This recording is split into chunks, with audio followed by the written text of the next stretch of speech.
മലയാളത്തിന്റെ മഹാഭാഗ്യം M T Vasudevan നായരുടെ രചനകൾ അടിസ്ഥാനപ്പെടുത്തിയ മനോരഥങ്ങൾ എന്ന വെബ് സീരീസിന്റെ ട്രെയിലർ ലോഞ്ചാണ് ആ വേദി. സംഗീത സംവിധായകൻ രമേശ് നാരായൺ ഉപഹാരം കൈമാറാൻ ക്ഷണിക്കുന്നത് നടൻ ആസിഫ് അലിയാണ്. ബാക്കി പ്രേക്ഷകർ കണ്ടതാണ് ദൃശ്യങ്ങൾ. അങ്ങേയറ്റം അവജ്ഞയോടെ ആസിഫ് അലിക്ക് ഒരു ഷേക്ക് ഹാൻഡ് കൊടുക്കുന്നത് പോകട്ടെ, മുഖത്തേക്കൊന്ന് നോക്കാനോ ഒന്ന് ചിരിക്കാനോ തയ്യാറാവാത്ത ഈ സംഗീത സംവിധായകൻ ആസിഫ് അലി അപമാനിക്കുകയായിരുന്നില്ല. ആ വേദിയിൽ സ്വയം അപമാനിതനാവുകയാണ്, അപഹാസ്യനാവുകയാണ്. പ്രതിഷേധം ഉയർന്നപ്പോൾ വന്നു, അറിഞ്ഞില്ല, കേട്ടില്ല, കണ്ടില്ല എന്ന മട്ടിലൊരു ആത്മാർത്ഥതയില്ലാത്ത ഖേദപ്രകടനം ആർക്കു വേണം? അതേ വേദിയിലെ മറ്റൊരു ദൃശ്യവും കണ്ടു കേരളം. ഒരു 90-കാരൻ ജ്ഞാനവയോധികൻ, 70 പിന്നിട്ടൊരു മഹാപ്രതിഭ.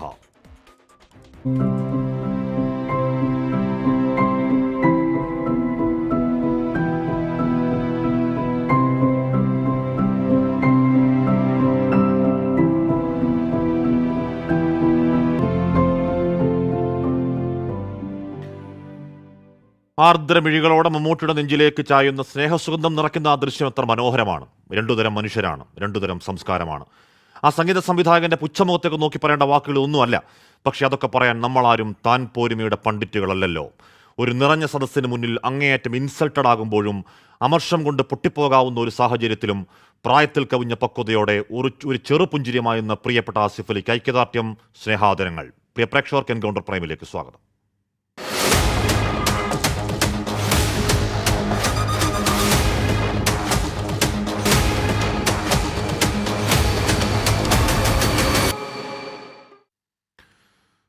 ആ പരിപാടിയുടെ ഷോ ഡയറക്ടർ, സംവിധായകൻ ശ്രീ ജോസ് തോമസ്, ശ്രീ രാഹുൽ ഈശ്വർ, ശ്രീ ഞരളത്ത് ഹരിഗോവിന്ദൻ, ശ്രീ എം എൻ കാരശ്ശേരി, ശ്രീ ഷാബു പ്രസാദ് എന്നിവർ ചർച്ചയിലേക്ക് ചേരുന്നു. അല്പസമയത്തിനകം ശ്രീ രമേശ് നാരായണനെ പ്രതീക്ഷിക്കുന്നുണ്ട്. ശ്രീ രാഹുൽ ഈശ്വർ, ആ ദൃശ്യങ്ങൾ താങ്കളും കണ്ടു.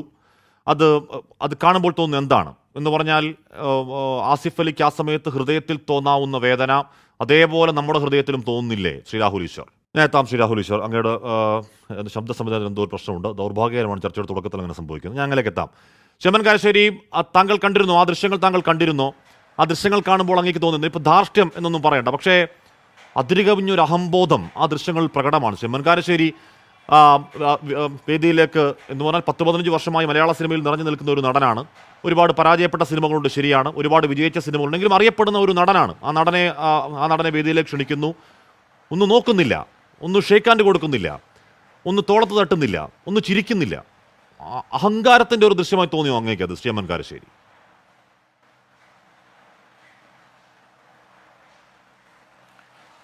ഹാഷ്മി, അത് ശ്രീ രമേശ് നാരായണൻ്റെ പെരുമാറ്റം വളരെ അനുചിതമായി എന്നാണ് എനിക്ക് തോന്നുന്നത്. എന്നാണ് കാരണം എന്ന് വിചാരിച്ചാൽ, ഇത്തരം വേദികളിൽ നമ്മൾ പെരുമാറുമ്പോൾ അത് തൊട്ടടുത്തുള്ള ആളെയും അത് മുമ്പിലിരിക്കുന്ന സദസ്സിനെയും അത് വീഡിയോയിൽ ടി വിയിലൊക്കെ കാണുന്ന ലക്ഷക്കണക്കിന് ആളുകളെയും എങ്ങനെ ബാധിക്കും എന്നുള്ളത് ശ്രദ്ധിക്കേണ്ട ഉത്തരവാദിത്വം എല്ലാ പൊതുരംഗത്തുള്ള ആളുകൾക്കും, പ്രത്യേകിച്ച് കലാകാരന്മാർക്കുണ്ട്. ഇപ്പോൾ ഞാൻ രമേശ് നാരായണൻ്റെ പത്രസമ്മേളനത്തിൽ ഞാൻ കണ്ടത്, അദ്ദേഹത്തെ വിളിക്കേണ്ട സമയത്ത് വിളിച്ചില്ല, വിളിക്കേണ്ട പോലെ വിളിച്ചില്ല എന്ന്. ആ ഒരു പരാതി പറയാൻ അദ്ദേഹത്തിന് അവകാശമുണ്ട്. അപ്പോൾ അതിന് അദ്ദേഹം വേണ്ട അങ്ങോട്ട് പോവാതിരിക്കുകയാണ്. കാരണം അദ്ദേഹത്തെ വിളിക്കേണ്ടതും അദ്ദേഹത്തെ വിളിക്കേണ്ട പോലെ വിളിക്കേണ്ടതൊന്നും ആസിഫ് അലി അല്ല, സംഘാടകരാണ്. ആസിഫ് അലി ഇതുപോലെ ഒരു കലാകാരന് ഒരു ആദരം അർപ്പിക്കാൻ വേണ്ടി വന്ന ഒരാളാണ്. അപ്പോൾ അദ്ദേഹത്തിന് പരാതിയുണ്ട് എങ്കിൽ ആ പരാതി പറയാനോട് സൗകര്യമില്ലെങ്കിൽ അതങ്ങോട്ട് കയറായിരുന്നാൽ മതി. അദ്ദേഹത്തിൻ്റെ പേര് വിളിച്ചപ്പോൾ അദ്ദേഹം വന്നില്ല എന്നല്ലുള്ളൂ. അതുകൊണ്ട് വേറൊരാൾക്കൊരു അസൗകര്യമില്ലല്ലോ. അപ്പോൾ നമ്മൾ ഒരു എപ്പോഴും പൊതുരംഗത്താണെങ്കിൽ അല്ലെങ്കിൽ പൊതുരംഗത്ത് വിശേഷിച്ചും പെരുമാറുമ്പോൾ ഇതിന് ഈ തരത്തിലുള്ള പ്രതികരണങ്ങളും പ്രത്യാഘാതങ്ങളും ഒക്കെ ഉണ്ടാവും. അതൊക്കെ വലിയ ചർച്ചാ വിഷയമാവും. അതുകൊണ്ടൊക്കെ നാട്ടിന് അല്ലെങ്കിൽ സമൂഹത്തിന് ഗുണത്തെക്കാളധികം ദോഷമാണ് ഉണ്ടാവുക. ആവശ്യമില്ലാത്ത കാര്യങ്ങൾ ചർച്ച ചെയ്യാം. ഒരാളെ അവമാനിച്ചു, അല്ലെ അവഗണിച്ചു, അല്ലെ അപകീർത്തിപ്പെടുത്തി, അവഹേളിച്ചു എന്നൊക്കെ വരുന്നത് വെറുപ്പുണ്ടാക്കും, കയ്പുണ്ടാക്കും. അതിന് പല വ്യാഖ്യാനങ്ങൾ വരും. അതിപ്പോൾ അതിന് രാഷ്ട്രീയം പറയാനോ മതം പറയാനോ ജാതി പറയാനോ പ്രദേശം പറയാനോ വേറെ ക്ലിക്ക് പറയാനോ ഒക്കെ ആളുണ്ടാവും. അപ്പോൾ അതിനൊന്നും അവസരം കൊടുക്കാത്ത രീതിയിൽ പെരുമാറാൻ ഉത്തരവാദിത്തപ്പെട്ട ഒരാളാണ് വളരെ പ്രസിദ്ധനായ ഒരു സംഗീത സംവിധായകനാണ് രമേശ് നാരായണൻ. അപ്പോൾ ആ വേദിയുടെ ഒരു പവിത്രതയുണ്ട്. കല എന്ന് പറയുന്നത് അങ്ങനെ വിശുദ്ധമായൊരു സാധനമാണ്. ആ വേദിയുടെ ഒരു പവിത്രത കാത്തു സൂക്ഷിക്കാൻ വേണ്ടി അദ്ദേഹത്തിന് ചെയ്യാമായിരുന്നത് പേര് വിളിക്കുമ്പോൾ അങ്ങോട്ട് പോവാതിരിക്കുകയാണ്. അല്ലാതെ ഇതിലിപ്പോൾ എന്താ വന്നതെന്ന് വിചാരിച്ചാൽ ആസഫ് അലി കൊടുത്തു, അദ്ദേഹം മേടിച്ചു. ആ മേടിക്കുന്നതിന് സാധാരണ നമ്മൾ കാണിക്കുന്ന ഉപചാരങ്ങളും മര്യാദകളും അദ്ദേഹം കാണിച്ചില്ല. അത് പോട്ടെ, അദ്ദേഹം പിന്നെ അവിടെ സംവിധായകൻ ജയരാജനെ വിളിച്ച് അദ്ദേഹത്തിൻ്റെ കയ്യിൽ നിന്ന് ഏറ്റുവാങ്ങുന്ന മാതിരിയായി. അതിന് അദ്ദേഹം പറഞ്ഞ് ജയരാജനോട് ഷെയർ ചെയ്യാനാണ്. അത് ആ വേദി അതിന് പറ്റിയതല്ല. അപ്പോൾ ആ രണ്ട് കാര്യവും ഒരു സംഗീത സംവിധായകന്റെ പെരുമാറ്റം എന്നുള്ള നിലയ്ക്ക് എന്നുള്ള നിലയ്ക്ക് ശ്രീ രാഹുൽ ഈശ്വർ ഇവിടെ അതിനുശേഷം രമേശ് നാരായണൻ പറയുന്നുണ്ട് എന്തോ എന്താണ് അറിഞ്ഞില്ല, കേട്ടില്ല, ഇത് ആദ്യം അദ്ദേഹം പറഞ്ഞു തരാമെന്ന് ആസിഫ് അലി തരാൻ വരികയാണെന്ന് മനസ്സിലായില്ല, എന്തൊക്കെയോ പറയാണ്. അതിനുശേഷം ജയരാജ് കൂടെ ഉണ്ടാവണമെന്ന് ആഗ്രഹിച്ചു, അതുകൊണ്ട് ജയരാജിനെയും ആസിഫ് അലിയും കൂടി ചേർത്ത് വാങ്ങാനാണ്. ഒന്നും അല്ലാന്നേ. ആ ദൃശ്യങ്ങൾ, അതിൻ്റെ മുന്നിലുള്ള ദൃശ്യങ്ങൾ കണ്ടാൽ മനസ്സിലാകും. ആസിഫ് അലിയോട് അങ്ങേയറ്റം പുച്ഛത്തോടെ, അങ്ങേയറ്റം അവഗണനയോടെ, അങ്ങേയറ്റം നിന്നയോടെ, ഒരു നോട്ടം പോലും നോക്കാതെ അവഗണിച്ച് കളയുകയായിരുന്നു. അങ്ങനെ അവഗണിച്ച് കളയേണ്ട ഒരാളാണോ 15 വർഷമായി മലയാള സിനിമയിൽ നിലനിൽക്കുന്ന, ഫൈറ്റ് ചെയ്യുന്ന, ഏതെങ്കിലും ക്ലിക്കുകളുടെ ഭാഗമായിട്ടോ അല്ലെങ്കിൽ ഏതെങ്കിലും നെപ്പോക്കിഡായിട്ടോ അല്ലാതെ സ്വന്തമായി ഒരു വഴിവെട്ടി വന്ന ഒരു നടൻ എന്നുള്ള നിലയ്ക്ക് ആസിഫ് അലിയുടെ കുറവെന്താണ്? ശ്രീ ഹാഷ്മി, ആദ്യം തന്നെ പറയട്ടെ, അതിൽ ഏറ്റവും അങ്ങ് നേരത്തെ കാണിച്ച ഇൻട്രോയിലൊക്കെ നമ്മുടെ മലയാളത്തിൻ്റെ മഹാഭാഗ്യമായ MT വാസുദേവൻ നായർ സാറും ശ്രീ മമ്മൂട്ടിയെ പോലൊരു മഹാനടനും ഒക്കെ കാണിച്ചു. യഥാർത്ഥത്തിൽ അതോടൊപ്പം ഏറ്റവും ഹൈലൈറ്റ് ചെയ്ത് പറയേണ്ടത് നമ്മുടെ ആസിഫ് അലി മുത്താണ്. ആസിഫ് അലി ഇത്ര നന്നായിട്ട് അത് മാനേജ് ചെയ്തു എന്നുള്ളത് ഒരുപക്ഷെ അത്ഭുതം തോന്നുന്നൊരു കാര്യമാണ്. ഒരു യങ്സ്റ്ററിന് നേരെ, നമ്മളൊക്കെ ഒരു പബ്ലിക് ഫിഗേഴ്സ് ആണല്ലോ, നമുക്കൊരു പൊതുവേദിയിൽ അങ്ങനെ ഒരു അപമാനം പോലെ നേരിട്ടാലോ അല്ലെങ്കിൽ നമ്മളെ മാറ്റി നിർത്തിയാലോ ഒരു അവാർഡ് കൊടുക്കുമ്പോൾ ഏറ്റവും ചെറിയ പക്ഷേ രാഹുൽ അത് നേരിടേണ്ടി വരികയാണെങ്കിൽ, ഞാനാണെങ്കിൽ എന്റെ മുഖത്ത് ചിരി വരില്ല, ഞാൻ പ്രതികരിക്കില്ലായിരിക്കും. നമ്മളൊരു പക്ഷേ പൊതുവേദിയാണല്ലോ എന്നൊക്കെ പറഞ്ഞ് മിണ്ടാതിരിക്കുമായിരിക്കും, പക്ഷെ ചിരി നിൽക്കില്ല നമ്മുടെ മുഖത്ത്, ഉറപ്പ്. ഞാൻ സത്യസന്ധമായിട്ട് പറയാം, അങ്ങനെ വന്നാൽ ഞാൻ വല്ലാതെ ചമ്മിപ്പോവും. അതായത് എന്നെ ഒരു ബോയ്, അതായത് ഈ ആങ്കറിങ് എടുത്തോണ്ട് പോകുന്ന ആളെ പോലെ, ഈ ട്രോഫിയോ പ്രൈസോ എടുത്തോണ്ട് പോകുന്ന ആളെ പോലെ കണ്ട്, പ്രത്യേകിച്ച് ആ ബോഡി ലാംഗ്വേജ് ഒക്കെ വളരെ നെഗറ്റീവാണ്. അതുകൊണ്ട് ആസിഫ് അലി ഏറ്റവും മനോഹരമായി അത് ഹാൻഡിൽ ചെയ്തു. ആസിഫ് അലി എന്ന് മാത്രമല്ല, ആസിഫ് അലി ഒരു ആങ്കറായിട്ട്, ആക്ടർ ആകുന്നതിനും ആങ്കറായിട്ട് തുടങ്ങിയ വ്യക്തിയാണ്. ആസിഫ് അലി ഒരുപാട് കാലമായിട്ട് പരിചയപ്പെടാൻ സാധിച്ചൊരു വ്യക്തിയാണ്. എനിക്ക് ഭയങ്കര സ്നേഹവും ആദരവും ഇഷ്ടവും തോന്നി. ആസിഫ് അലി എത്ര പക്വമായിട്ട് മാറി അങ്ങനെ ഇവോൾവ് ചെയ്തു എന്നുള്ളതിന് ഏറ്റവും നല്ല കാര്യമാണ്. അതേപോലെ പോസിറ്റീവാണ് രമേശ് നാരായണൻ സാർ. അദ്ദേഹം വലിയൊരു സംഗീതജ്ഞനാണ്, സംശയമില്ല. അദ്ദേഹം അതിനുശേഷം ക്ഷമ പറഞ്ഞു, അതിനെ ഒരു ജസ്റ്റിഫൈ ചെയ്യാൻ നിന്നില്ല.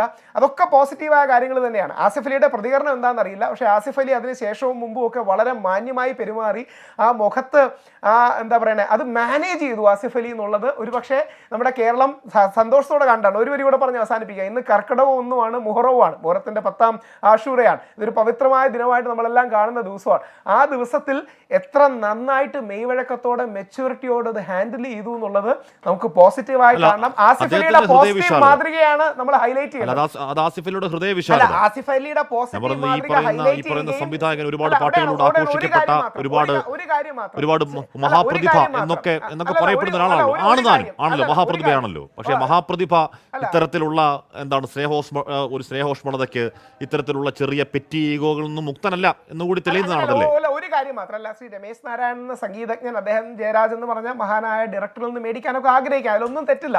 അവർ വളരെ സീനിയേഴ്സ് ആണ്. അദ്ദേഹം 64-65 ഇയേഴ്സ് ഉള്ള വ്യക്തിയാണ്. പക്ഷേ അദ്ദേഹം ക്ഷമ പറഞ്ഞത് നല്ലതാണ്. പക്ഷേ എനിക്ക് തോന്നുന്നു നമ്മൾ ഹൈലൈറ്റ് ചെയ്യേണ്ട കാര്യം, പ്രത്യേകിച്ച് ഇത്തരം ഒരു ദിവസത്തിൽ ആസിഫ് അലി ചെയ്ത പക്വതയും പോസിറ്റിവിറ്റിയുമാണ്. അതിനെ എത്ര അഭിനന്ദിച്ചാലും മതിയാവില്ല. ഒരുപക്ഷെ നമ്മളടക്കമുള്ള ഒരുപാട് യങ്സ്റ്റേഴ്സ് കണ്ടുപഠിക്കേണ്ട പാകതയും പക്വതയും നന്മയാണ് ആസിഫ് അലി കാണിച്ചത്. അതുകൊണ്ട് ആസിഫ് അലിക്ക് ഒരു huge shout out. Okay, Shri Shabu Prasad, അങ്ങ് ആ ദൃശ്യങ്ങളെ കാണുന്നത് എങ്ങനെയാണ്, കണ്ടത്? ഞാൻ എത്താം ഷാബു പ്രസാദ്. ശ്രീ പണ്ഡിറ്റ് രമേശ് നാരായണൻ ചേരുന്നു. രമേശ് നാരായണൻ എന്നെ കേൾക്കാമെന്നാണ് കരുതുന്നത്. ആസിഫ് അലിയെ വിളിച്ചിരുന്നോ അങ്ങ്?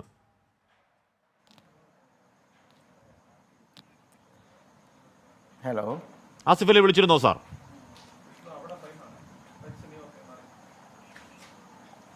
ആസിഫ് അലി ഞാൻ ട്രൈ ചെയ്തിരുന്നു, ആസിഫ് അലി കിട്ടിയില്ല. ആസിഫ് അലി ഞാനൊരു മെസ്സേജ് കൊടുത്തിട്ടുണ്ട്, വിളിക്കാൻ പറഞ്ഞിട്ടുണ്ട്. എന്താണ് മെസ്സേജ്? ഇതിപ്പോൾ തെറ്റിദ്ധാരണ ഉണ്ടാക്കിയതിൽ ക്ഷമിക്കുക, അങ്ങനെയാണോ താങ്കൾ നേരത്തെ പറഞ്ഞതുപോലെ? അതല്ല, എനിക്ക് വിഷമമുണ്ട്, ഈ ഒരു സിറ്റുവേഷൻ ഉണ്ടായതിൽ വിഷമമുണ്ട്. പിന്നെ എൻ്റെ പേര് മാറ്റി വിളിച്ചു, അവിടെ വേറൊരു പേരിൽ തന്നെ അനൗൺസ് ചെയ്തു. പിന്നെ അപ്പോൾ എൻ്റെ ഒരു മാനസികമായ അവസ്ഥ വേറെയായിരുന്നു അവിടുന്ന്. കാര്യം ഞാൻ അത് കഴിഞ്ഞിട്ട് പിന്നെ ജയരാജിയുടെ ആ മൊത്തം പടത്തിൻ്റെ ക്രൂസിനെ വിളിച്ചപ്പോൾ എൻ്റെ പേരിൽ ഉണ്ടായിരുന്നു. എന്നെ വിളിക്കാതിരുന്നപ്പോൾ തന്നെ എനിക്ക് മാനസികമായി ഞാൻ തളർന്നു പോയി, ആക്ച്വലി സത്യം പറയാം. അത് കഴിഞ്ഞിട്ടാണ് പിന്നെ ഞാൻ നേരത്തെ പറഞ്ഞല്ലോ MT സാറിൻ്റെ മോളെടുത്ത് ഞാൻ പോകാൻ വേണ്ടിയിട്ട് അശ്വതി എടുത്ത് പോട്ടെ എന്ന് ചോദിച്ചപ്പോഴാണ് ഞാനപ്പോൾ പറഞ്ഞു ഞാനും ജയരാജിയുടെ പടത്തിൽ ഞാനായിരുന്നു മ്യൂസിക് അറിയാനുള്ളത്. അയ്യോ അപ്പോഴാണ് പറഞ്ഞത് സോറി രമേഷ് ജി, അത് മൊമെൻ്റോ വാങ്ങിച്ചു പോയാൽ മതി. അപ്പോഴാണ് ഞാൻ മൊമെൻ്റോ ആ സമയത്താണ് ഞാൻ സ്റ്റേജിലല്ലല്ലോ കയറുന്നത്. അങ്ങ് നേരിട്ട ഒരു വേദനയ്ക്ക് ആസിഫിൽ താഴെയല്ലേ ഉള്ളത്. അങ്ങ് നേരിട്ട ഒരു അസ്വസ്ഥതയ്ക്ക്, ഒരു അതൃപ്തിക്ക് ആസിഫിൽ എന്ത് പിഴച്ചു സാർ? ഞാൻ ഇപ്പോൾ പറയുന്നത് അങ്ങയുടെ ഈ പറഞ്ഞ മേഘമൽഹാർ അടക്കം ഗർഷോം അടക്കം ഈ പറഞ്ഞ എല്ലാ സിനിമകളിലെയും പാട്ടുകളിലെയും ഒരു എക്കാലത്തെയും വലിയൊരു ആരാധകൻ എന്നുള്ള നിലയ്ക്ക് അങ്ങനെയുള്ള സകലമായ എല്ലാ ബഹുമാനം നിലനിർത്തിക്കൊണ്ട് പറഞ്ഞാൽ അങ്ങ് ആ സമയത്ത് ആ സിറ്റുവേഷനിൽ ആസിഫിനോട് കാണിച്ചത് മര്യാദകേടെന്ന് വാക്യം പറയില്ല, പക്ഷേ അങ്ങേയറ്റം ഒരു നിരാശാജനകമായ ആറ്റിറ്റ്യൂഡായി പോയി ശ്രീ രമേശ് നാരായണൻ. ശരിയായിരിക്കാം. ഞാൻ ആസിഫിൽ നിന്ന് ഞാൻ മൊമെൻ്റോ സ്വീകരിച്ചു. അതിനുശേഷം എൻ്റെ ഒരു ആഗ്രഹമായിരുന്നു നമ്മൾ 3-4 ദിവസം ഇരുന്ന് വർക്ക് ചെയ്ത് ജയരാജും കൂടെ വരണം. അപ്പോൾ ജയരാജ് വരുന്ന സമയത്ത് ആസിഫ് അവിടെ നിന്ന് മാറി. കാര്യം ആസിഫിനെ എനിക്ക് സത്യമായിരുന്നു, ആസിഫിനെ എനിക്ക് മൈൻഡ് ചെയ്യാൻ പറ്റിയില്ല. I am so sorry. ഞാൻ അതാണ് ഞാൻ പറഞ്ഞത്. I am very sorry, very much felt. നല്ല കാര്യമാണ് ഞാൻ പറഞ്ഞത്. തുറന്ന അത് അത്ര എനിക്ക് പറയാനുള്ളൂ. പിന്നെ സോറി സാർ, ഒന്നും കൂടെ പറയാം. ആ ഒരു മാനസികാവസ്ഥ എല്ലാവർക്കും വരാം. ആ ഒരു സിറ്റുവേഷനിൽ ഞാൻ അനുഭവിച്ച ഒരു പെയിനുണ്ട്. കാര്യം എൻ്റെ പേര് മാറ്റി വിളിക്കുന്നു, എൻ്റെ പേര് വേറൊരു പേരിൽ എന്നെ വിളിക്കുന്നു. അപ്പോൾ ഞാൻ എന്ത് കരുതും? എൻ്റെ പേരിൽ വേറൊരു പേരിലാണ് എന്നെ കോൾ ചെയ്തത്. അപ്പോൾ ഇറ്റ്സ് ഓക്കെ, അത് പോട്ടെ എന്ന് വിചാരിക്കാം. അതൊന്നും ആസിഫിനോട് കുറ്റമല്ലല്ലോ. ഒരു ചിരിയോടെ അങ്ങേക്ക് ഉപഹാരം തരാനുള്ള വലിയ ബഹുമാനത്തോടെ അങ്ങേക്ക് വരുന്നു. അങ്ങ് ആസിഫ് അലിയെ മൈൻഡ് ചെയ്യുന്നേയില്ല, അങ്ങ് ആസിഫ് അലിക്ക് ഒരു ഷേക്ക് ഹാൻഡ് കൊടുക്കുന്നില്ല എന്ന് പറഞ്ഞാൽ ആസിഫ് അലി എന്ന ഒരു മനുഷ്യൻ അവിടെ എക്സിസ്റ്റ് ചെയ്യുന്നുണ്ടെന്ന് അങ്ങ് നടിക്കുന്നതേ ഇല്ല, അങ്ങ് അറിയുന്നതേ ഇല്ല. അങ്ങ് അതിനെ പൂർണ്ണമായി അങ്ങ് അവഗണിച്ച് കളഞ്ഞ് അങ്ങയുടെ സുഹൃത്തായ ജയരാജിനെ വിളിക്കുകയാണ്. അത് കാണുന്ന മനുഷ്യർക്ക് വലിയ വേദന ഉണ്ടാക്കുന്ന ദൃശ്യങ്ങളാണ് കേട്ടോ. അങ്ങയിൽ നിന്ന് ആരും പ്രതീക്ഷിക്കുന്ന ഒരു ദൃശ്യങ്ങളല്ല അത്. ശ്രീ രമേശ് നാരായണൻ, അങ്ങ് തെറ്റുപറ്റി എന്നങ്ങ് പറയുകയാണ് ചെയ്യേണ്ടത്. നിരുപാധികം, അതിൽ തെറ്റിദ്ധരിക്കപ്പെട്ടതല്ല. അങ്ങ് തെറ്റുപറ്റി സോറി, തീർച്ചയായിട്ടും അത് തീർച്ചയായിട്ടും Asif is like my son, എനിക്ക് പറയാനുള്ളൂ. തെറ്റാണ് സാർ. എൻ്റെ മക്കളെ പോലെയാണ്. ഇല്ല, മക്കളെ പോലെ ഒരാളെ അങ്ങനെയാണ് അവഗണിക്കുമോ സാർ? അതത്ര എനിക്ക് പറയാനുള്ളൂ. ഇല്ല, മക്കളെ പോലെ പക്ഷേ അങ്ങനെ പറയരുത് സാർ. മക്കളെ പോലെ ഒരാളെ ഞാൻ പിന്നെയും പറഞ്ഞു, അങ്ങനെ മഹാപ്രതിഭയോട് ബഹുമാനമുള്ള ആളാണെങ്കിൽ കൂടിയും അങ്ങയുടെ മക്കളെ പോലെ ഒരാളാണെങ്കിൽ എന്താ താരതമ്യേന ചെറുപ്പക്കാരനായ ഒരു യുവാവായ 10-15 വർഷം സിനിമയിൽ നിൽക്കുന്ന ഒരുപാട് സിനിമകൾ ചെയ്ത ഒരാൾ അങ്ങേ അടുത്തേക്ക് വരുമ്പോൾ അങ്ങനെ ഒരാളേ ഇല്ല എന്ന് കരുതി അങ്ങ് ജയരാജനെ വിളിക്കുമോ സാർ? മകനൊന്നും വലിയ വാക്കുകൾ പറയും. തീർച്ചയായിട്ടും ഞാൻ ഒരിക്കലും ഞാൻ ആസിഫിനെ, എൻ്റെ തെറ്റ് തന്നെയാണത്. ഐ ആം അക്സെപ്റ്റ് മൈ തെറ്റ്. എൻ്റെ മൈ തെറ്റ് എന്താ സംഭവിച്ചിട്ടുള്ളതും കണ്ടില്ല. അപ്പോൾ അത് സ്വീകരിക്കുക, അത്രേ എനിക്ക് പറയാനുള്ളൂ. ഐ ആം സോ സോറി ആ സംഭവിച്ചു പോയതിൽ. പിന്നെ വേറൊരു കാര്യം, MT സാറിൻ്റെ 90th ബർത്ത്ഡേക്ക് ഞാനിവിടുന്ന് ആക്ച്വലി അത് നല്ല മഴയായിരുന്നു. എന്നെ പ്രത്യേകം ആ ഫംഗ്ഷനിൽ അറ്റൻഡ് ചെയ്യണമെന്ന് വിചാരിച്ചിട്ടാണ് ഞാൻ പോകുന്നത്. ആക്ച്വലി എനിക്കറിയില്ല ഇവിടെ ഈ ഫങ്ഷൻസ് നടക്കുമ്പോൾ മൊമെൻറ്റോസിൻ്റെ ഒന്നും അറിയത്തിട്ടുണ്ടായിരുന്നില്ല, ഒന്നും പറഞ്ഞിട്ടില്ല എൻ്റെ അടുത്ത്. പക്ഷേ അവിടെ എത്തി ഈ മൊമെൻറ്റോ സ്വീകരിക്കാനുള്ളൊരു ചാൻസും കൂടെ വരുന്നു. ഇതെല്ലാം കൂടെ വന്നപ്പോഴാണ് പിന്നെ എൻ്റെ പേര് ഇതൊക്കെയാണ് എനിക്ക് മെൻ്റലി ഞാൻ വാസ് ഡിപ്രസ്ഡ് ആക്ച്വലി. ആദ്യം തന്നെ എൻ്റെ പേര് ഒഴിവാക്കുന്നു, എൻ്റെ പേര് വരുന്നില്ല എന്ന് പറയുമ്പോൾ തന്നെ എനിക്ക് വല്ലാത്തൊരു അവസ്ഥ. ബാക്കി എല്ലാവരും വാങ്ങിക്കുന്നു, അതൊരു എനിക്ക് വല്ലാത്തൊരു ഒരു സിറ്റുവേഷനിലാണ്. പക്ഷേ ആസിഫ് അലിയെ ഞാൻ അതാണ് പറയുന്നത്, ആസിഫ് അലിയെ എനിക്ക് മൈൻഡ് ചെയ്യാൻ പറ്റിയില്ല എന്നുള്ളത് എൻ്റെ തെറ്റ് തന്നെയാണ്. That is my fault. എന്തുകൊണ്ടാണ് അത് ആ സമയത്തൊരു അബോധത്തിൽ നിന്നുകൊണ്ടാണോ, അല്ലെങ്കിൽ മൈൻഡ് വേറെ ആയതുകൊണ്ടാണോ ആസിഫ് അലിയോട് അങ്ങ് അത്തരത്തിൽ എന്താണ് ഒരു അല്ല, അത് ഞാൻ പറഞ്ഞില്ല സാറേ. ഐ ടോൾഡ് യു, ഞാൻ പറഞ്ഞു അത് എൻ്റെ മാനസിക അവസ്ഥ ശരി. ഞാൻ പറഞ്ഞല്ലോ എൻ്റെ മാനസികമായ അവസ്ഥ ആ സിറ്റുവേഷനിൽ നിങ്ങളൊന്ന് മനസ്സിലാക്കണം, താങ്കളൊന്ന് മനസ്സിലാക്കാൻ ശ്രമിക്കണം. താങ്കൾ വർക്ക് ചെയ്തൊരു പടം നിൽക്കുന്നു, താങ്കളെ മാത്രം വിളിക്കുന്നില്ല, താങ്കളെ മാത്രം വിളിച്ച് വേദിയിൽ നിന്നും വിളിക്കുന്നില്ല, താങ്കൾ ഇങ്ങനെ നോക്കിയിരിക്കുകയാണ്.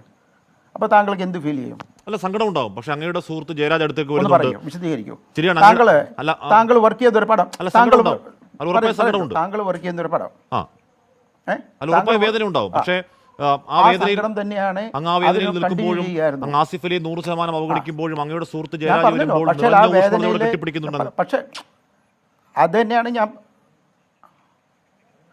തീർച്ചയായിട്ടും. അതുകൊണ്ട് ഞാനും അത് കഴിഞ്ഞിട്ടും ഞാൻ കരുതുന്നത് എന്താണ്, സത്യമായിട്ടും ഞാൻ കരുതുന്നത് ആസിഫ് അവിടെ ഉണ്ടെന്നാണ് ഞാൻ കരുതുന്നത്. ആസിഫ് അവിടെ നിൽക്കുന്നു എന്നാണ് ഞാൻ കരുതുന്നത്. ആ തിരിഞ്ഞു നോക്കുമ്പോൾ ആസിഫ് ഇല്ല. അങ്ങയുടെ മകനെ പോലെ കരുതുന്ന ആളോട് ഒരു ചിരി പോലും കൊടുക്കാതെ, ഒരു ഷെയ്ഖ് ആസിഫ് അത് ആസ്ഥാനം കഴിഞ്ഞ പോലും ഉടനെ കൊടുക്കാതെ മാറി വിട്ടിട്ട് അങ്ങനെയാണ് പിന്നോട്ട് കരുതുക ആസിഫ് അവിടെ നിൽക്കുന്നു എന്നുള്ള കാര്യം? ശ്രീ രമേശ് നാരായണൻ അല്ല, അത് പറഞ്ഞല്ലോ. അത് ഞാൻ പറഞ്ഞല്ലോ സാറേ. ഞാൻ പറഞ്ഞു അതിൻ്റെ സിറ്റുവേഷൻ അങ്ങനെ ആയിപ്പോയി. I am so sorry. ആ ഉണ്ടായ സാറിൻ്റെ MT സാർ എനിക്ക് ഏറ്റവും വേണ്ടപ്പെട്ടതാണ്. MT സാറിൻ്റെ 90th ബർത്ത്ഡേയിൽ ഇങ്ങനെ ഒരു സിറ്റുവേഷൻ ഉണ്ടാക്കിയതിൽ ഞാൻ ക്ഷമിക്കുന്നു. രമേശ് നാരായണൻ, ഇവിടെ സോഷ്യൽ മീഡിയയിൽ വലിയ വിമർശനങ്ങൾ ഉണ്ടാവുന്നുണ്ട്. സ്വാഭാവികമാണ്. കാര്യം ഈ പറയും മട്ടിൽ ആസിഫ് അലി പ്രിയങ്കരനായ ഒരു മലയാളിക്ക് പ്രിയങ്കരനായ നടനാണ്. ഒറ്റയ്ക്ക് വഴിവെട്ടി വന്ന നടനാണല്ലോ. അപ്പോൾ സോഷ്യൽ മീഡിയയിൽ വലിയ വിമർശനം ഉണ്ടാകുന്നുണ്ട്. അതിനോടൊരു ആ നറേറ്റീവ് ഒരു പ്രതികരണം എന്താണ് ശ്രീ രമേശ് നാരായണൻ? അല്ല, എനിക്കത് ഞാൻ പറഞ്ഞല്ലോ, അത് അങ്ങനൊരു വിഷമം അദ്ദേഹത്തിനുണ്ടായതിൽ ഞാൻ ഖേദിക്കുന്നു. എന്ന് പറഞ്ഞാൽ സോഷ്യൽ മീഡിയയിൽ താങ്കൾക്കെതിരെ വലിയ വിമർശനം, അതിൻ്റെ താങ്കളുടെ രാഷ്ട്രീയം അടക്കം പല കാര്യങ്ങൾ. ഇപ്പോൾ ഒരു വിവാദം പിടിവിട്ട് പോകുമ്പോൾ അതിൻ്റെ പല തലങ്ങളിലേക്ക് പോകുമായിരുന്നു. അത് താങ്കളുടെ ആക്ടിവിറ്റി, അതും MD പോലെ ഒരു മഹാനായ എഴുത്തുകാരനെ, മലയാളത്തിൻ്റെ മഹാഭാഗ്യത്തിൻ്റെ ഒരു ഏറ്റവും സാർത്ഥകമായ ഒരു ചടങ്ങിന് ടേക്ക് അവേ വിവാദമായി പോയതിൽ അതാണ് ഞാൻ പറയുന്നത്. അതാണ് ഞാൻ പറഞ്ഞുകൊണ്ടിരിക്കുന്നത്. അഗെയിൻ റിപ്പീറ്റ് ചെയ്യാണ്. MT സാർ എനിക്ക് വേണ്ടപ്പെട്ട ആളാണ്. MT സാറിൻ്റെ 90th ബർത്ത്ഡേയിൽ ഇത് എന്നിൽ നിന്നും സംഭവിച്ചു പോയതിൽ I am so sorry. Okay sir, thank you sir, thank you Shri Ramesh Narayanan. പറഞ്ഞ പോലെ തന്നെ ശരി, താങ്ക് യു ശ്രീ രമേശ് നാരായണൻ. എല്ലാവർക്കും തെറ്റുപറ്റും. ഈ നേരത്തെ എന്താണ് മറ്റേ RLV രാമകൃഷ്ണൻ അപമാനിച്ച ആ കലാകാരി ചെയ്ത പോലെ താങ്കൾ അതിൽ ഉറച്ചു നിൽക്കുന്നില്ലല്ലോ. നല്ല കാര്യം. ശ്രീ ജോസ് തോമസ് ഈ പരിപാടിയുടെ ഷോ ഡയറക്ടർ കൂടിയാണ്. ശ്രീ ജോസ് തോമസ്, അത് ദൗർഭാഗ്യമായി പോയി എന്ന് പറഞ്ഞാൽ ആ പരിപാടിയുടെ ടേക്ക് അവേ ഇത്തരത്തിൽ ഒരു നിറഞ്ഞ സദസ്സാണ്, ഒരു പ്രൗഢമായ സദസ്സാണ്. ഇത് രമേശ് നാരായണൻ.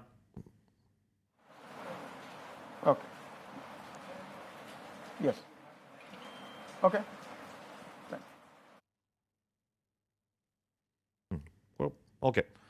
ശ്രീ ജോസ് തോമസ്, ഞാൻ ചോദിച്ചു വന്നത് എന്താണ്, അത്ര പ്രൗഢമായ സദസ്സിൽ ഇങ്ങനെ ഒരു സംഭവം നമ്മൾ ചർച്ച ചെയ്യേണ്ടി വരുന്നത് ദൗർഭാഗ്യകരമാണ്. ഇതിപ്പോൾ രമേശ് നാരായൺ പറയുന്നത് ആ വേദിയിൽ അദ്ദേഹത്തിനുണ്ടായ ഒരു വേദനയുടെ അനുരണനമായിരുന്നു ആസിഫലോട് കാണിച്ച മര്യാദകേട് എന്നാണ്. ശ്രീ ജോസ് തോമസ്, മറുപടി എന്താണ്? ഈ ഷോയുടെ ഡയറക്ടർ ഞാൻ തന്നെയാണ്. പക്ഷേ ആ പ്രോഗ്രാമിൻ്റെ ഡയറക്ടർ സ്ഥാനം ഏറ്റെടുക്കുന്നത് ആ ഷോയുടെ തലേ ദിവസമാണ്. അവിടെ മറ്റാരോ ആണ് ആ പ്രോഗ്രാം ചെയ്യാനിരുന്നത്. പക്ഷേ അവർക്കത് എത്തിക്കാൻ പറ്റിയില്ല.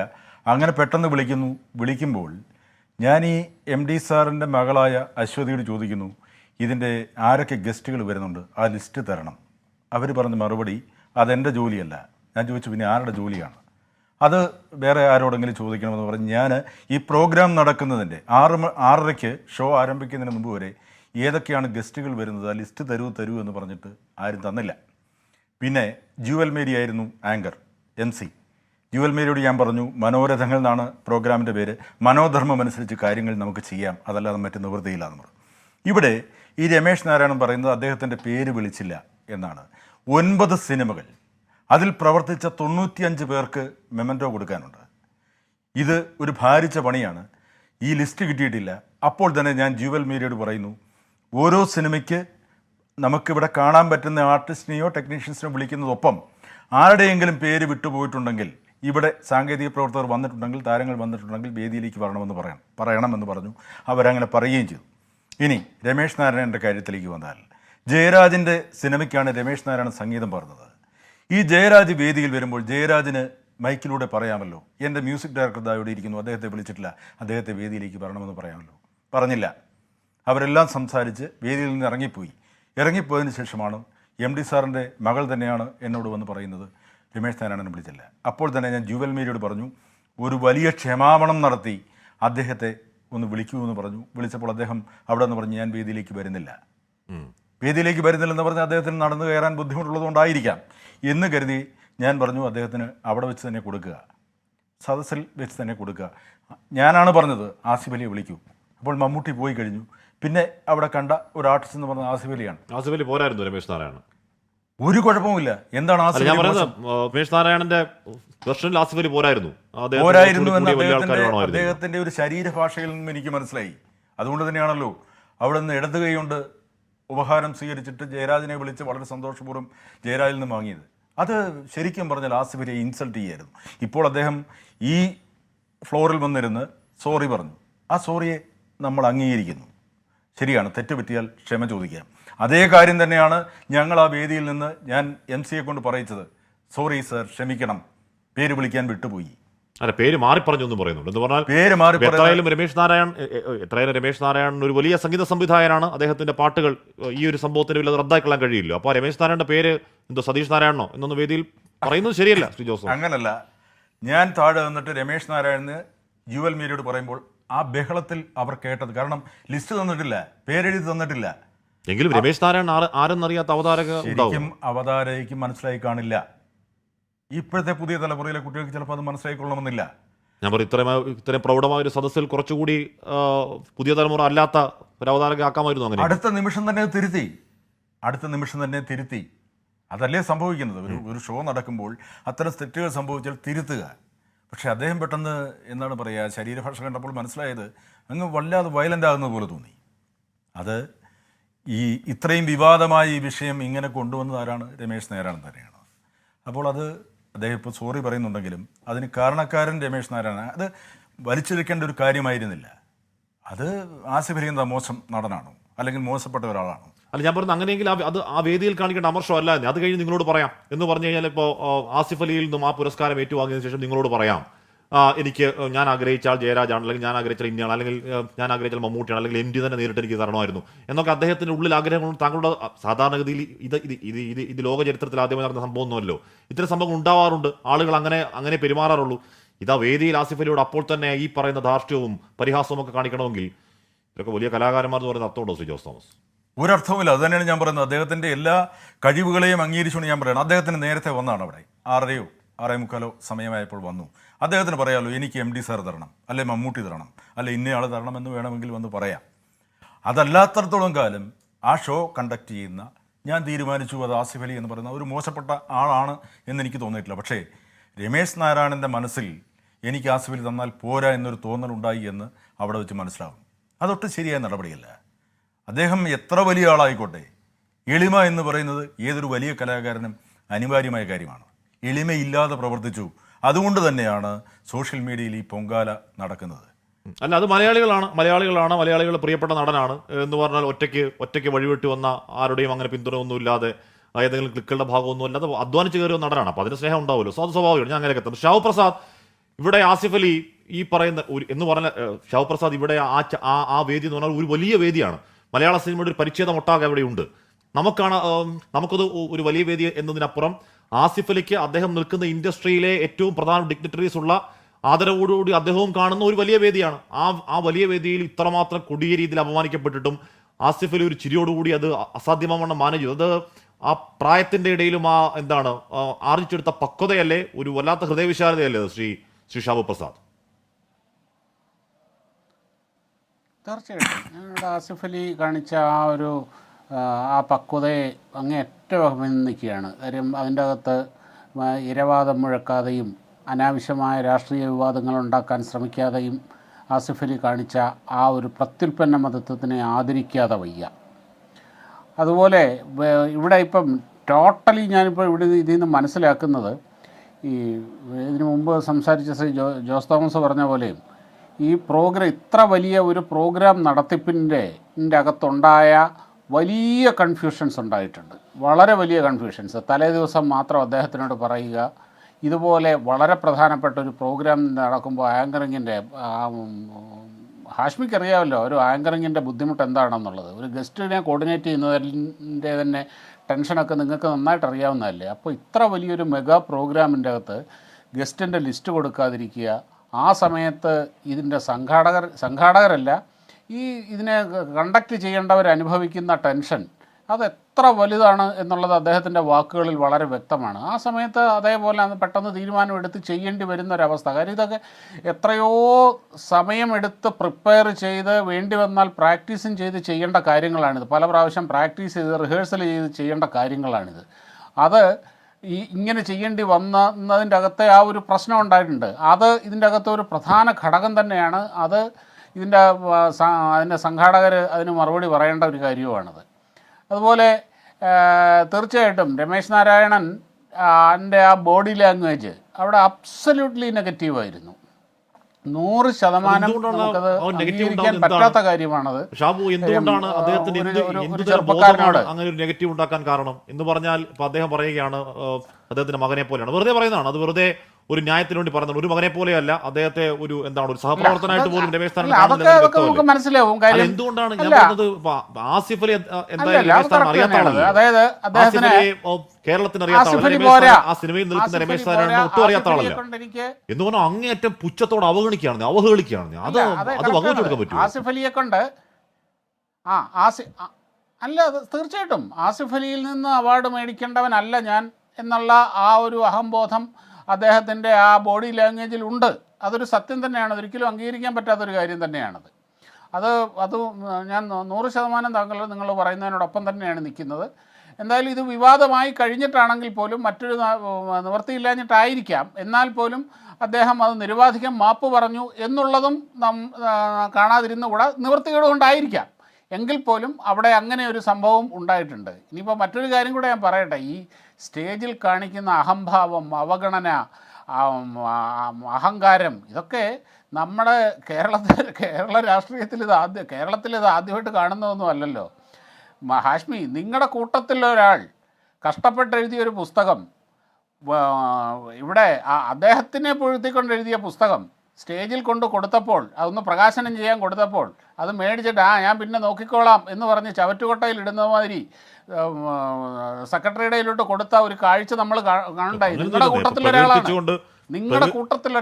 പ്രകീർത്തിച്ചുകൊണ്ട് അങ്ങനെ ഒരു പുസ്തകം എഴുതിക്കൊണ്ട് കൊടുക്കണമെന്നൊക്കെ കൂട്ടത്തിലൊരാൾ തന്നെ ചിന്തിക്കേണ്ടതല്ലേ ഷാബു? ഞാൻ അങ്ങനെയൊക്കെ എത്താം. ശ്രീ രാഹുൽ ഈശ്വർ ഇവിടെ എന്തോ ആയിക്കോട്ടെ, കണ്ടന്റിനെ പറ്റി ഞാൻ പറയുന്നില്ല. കണ്ടന്റ് എന്തോ ആയിക്കൊള്ളട്ടെ.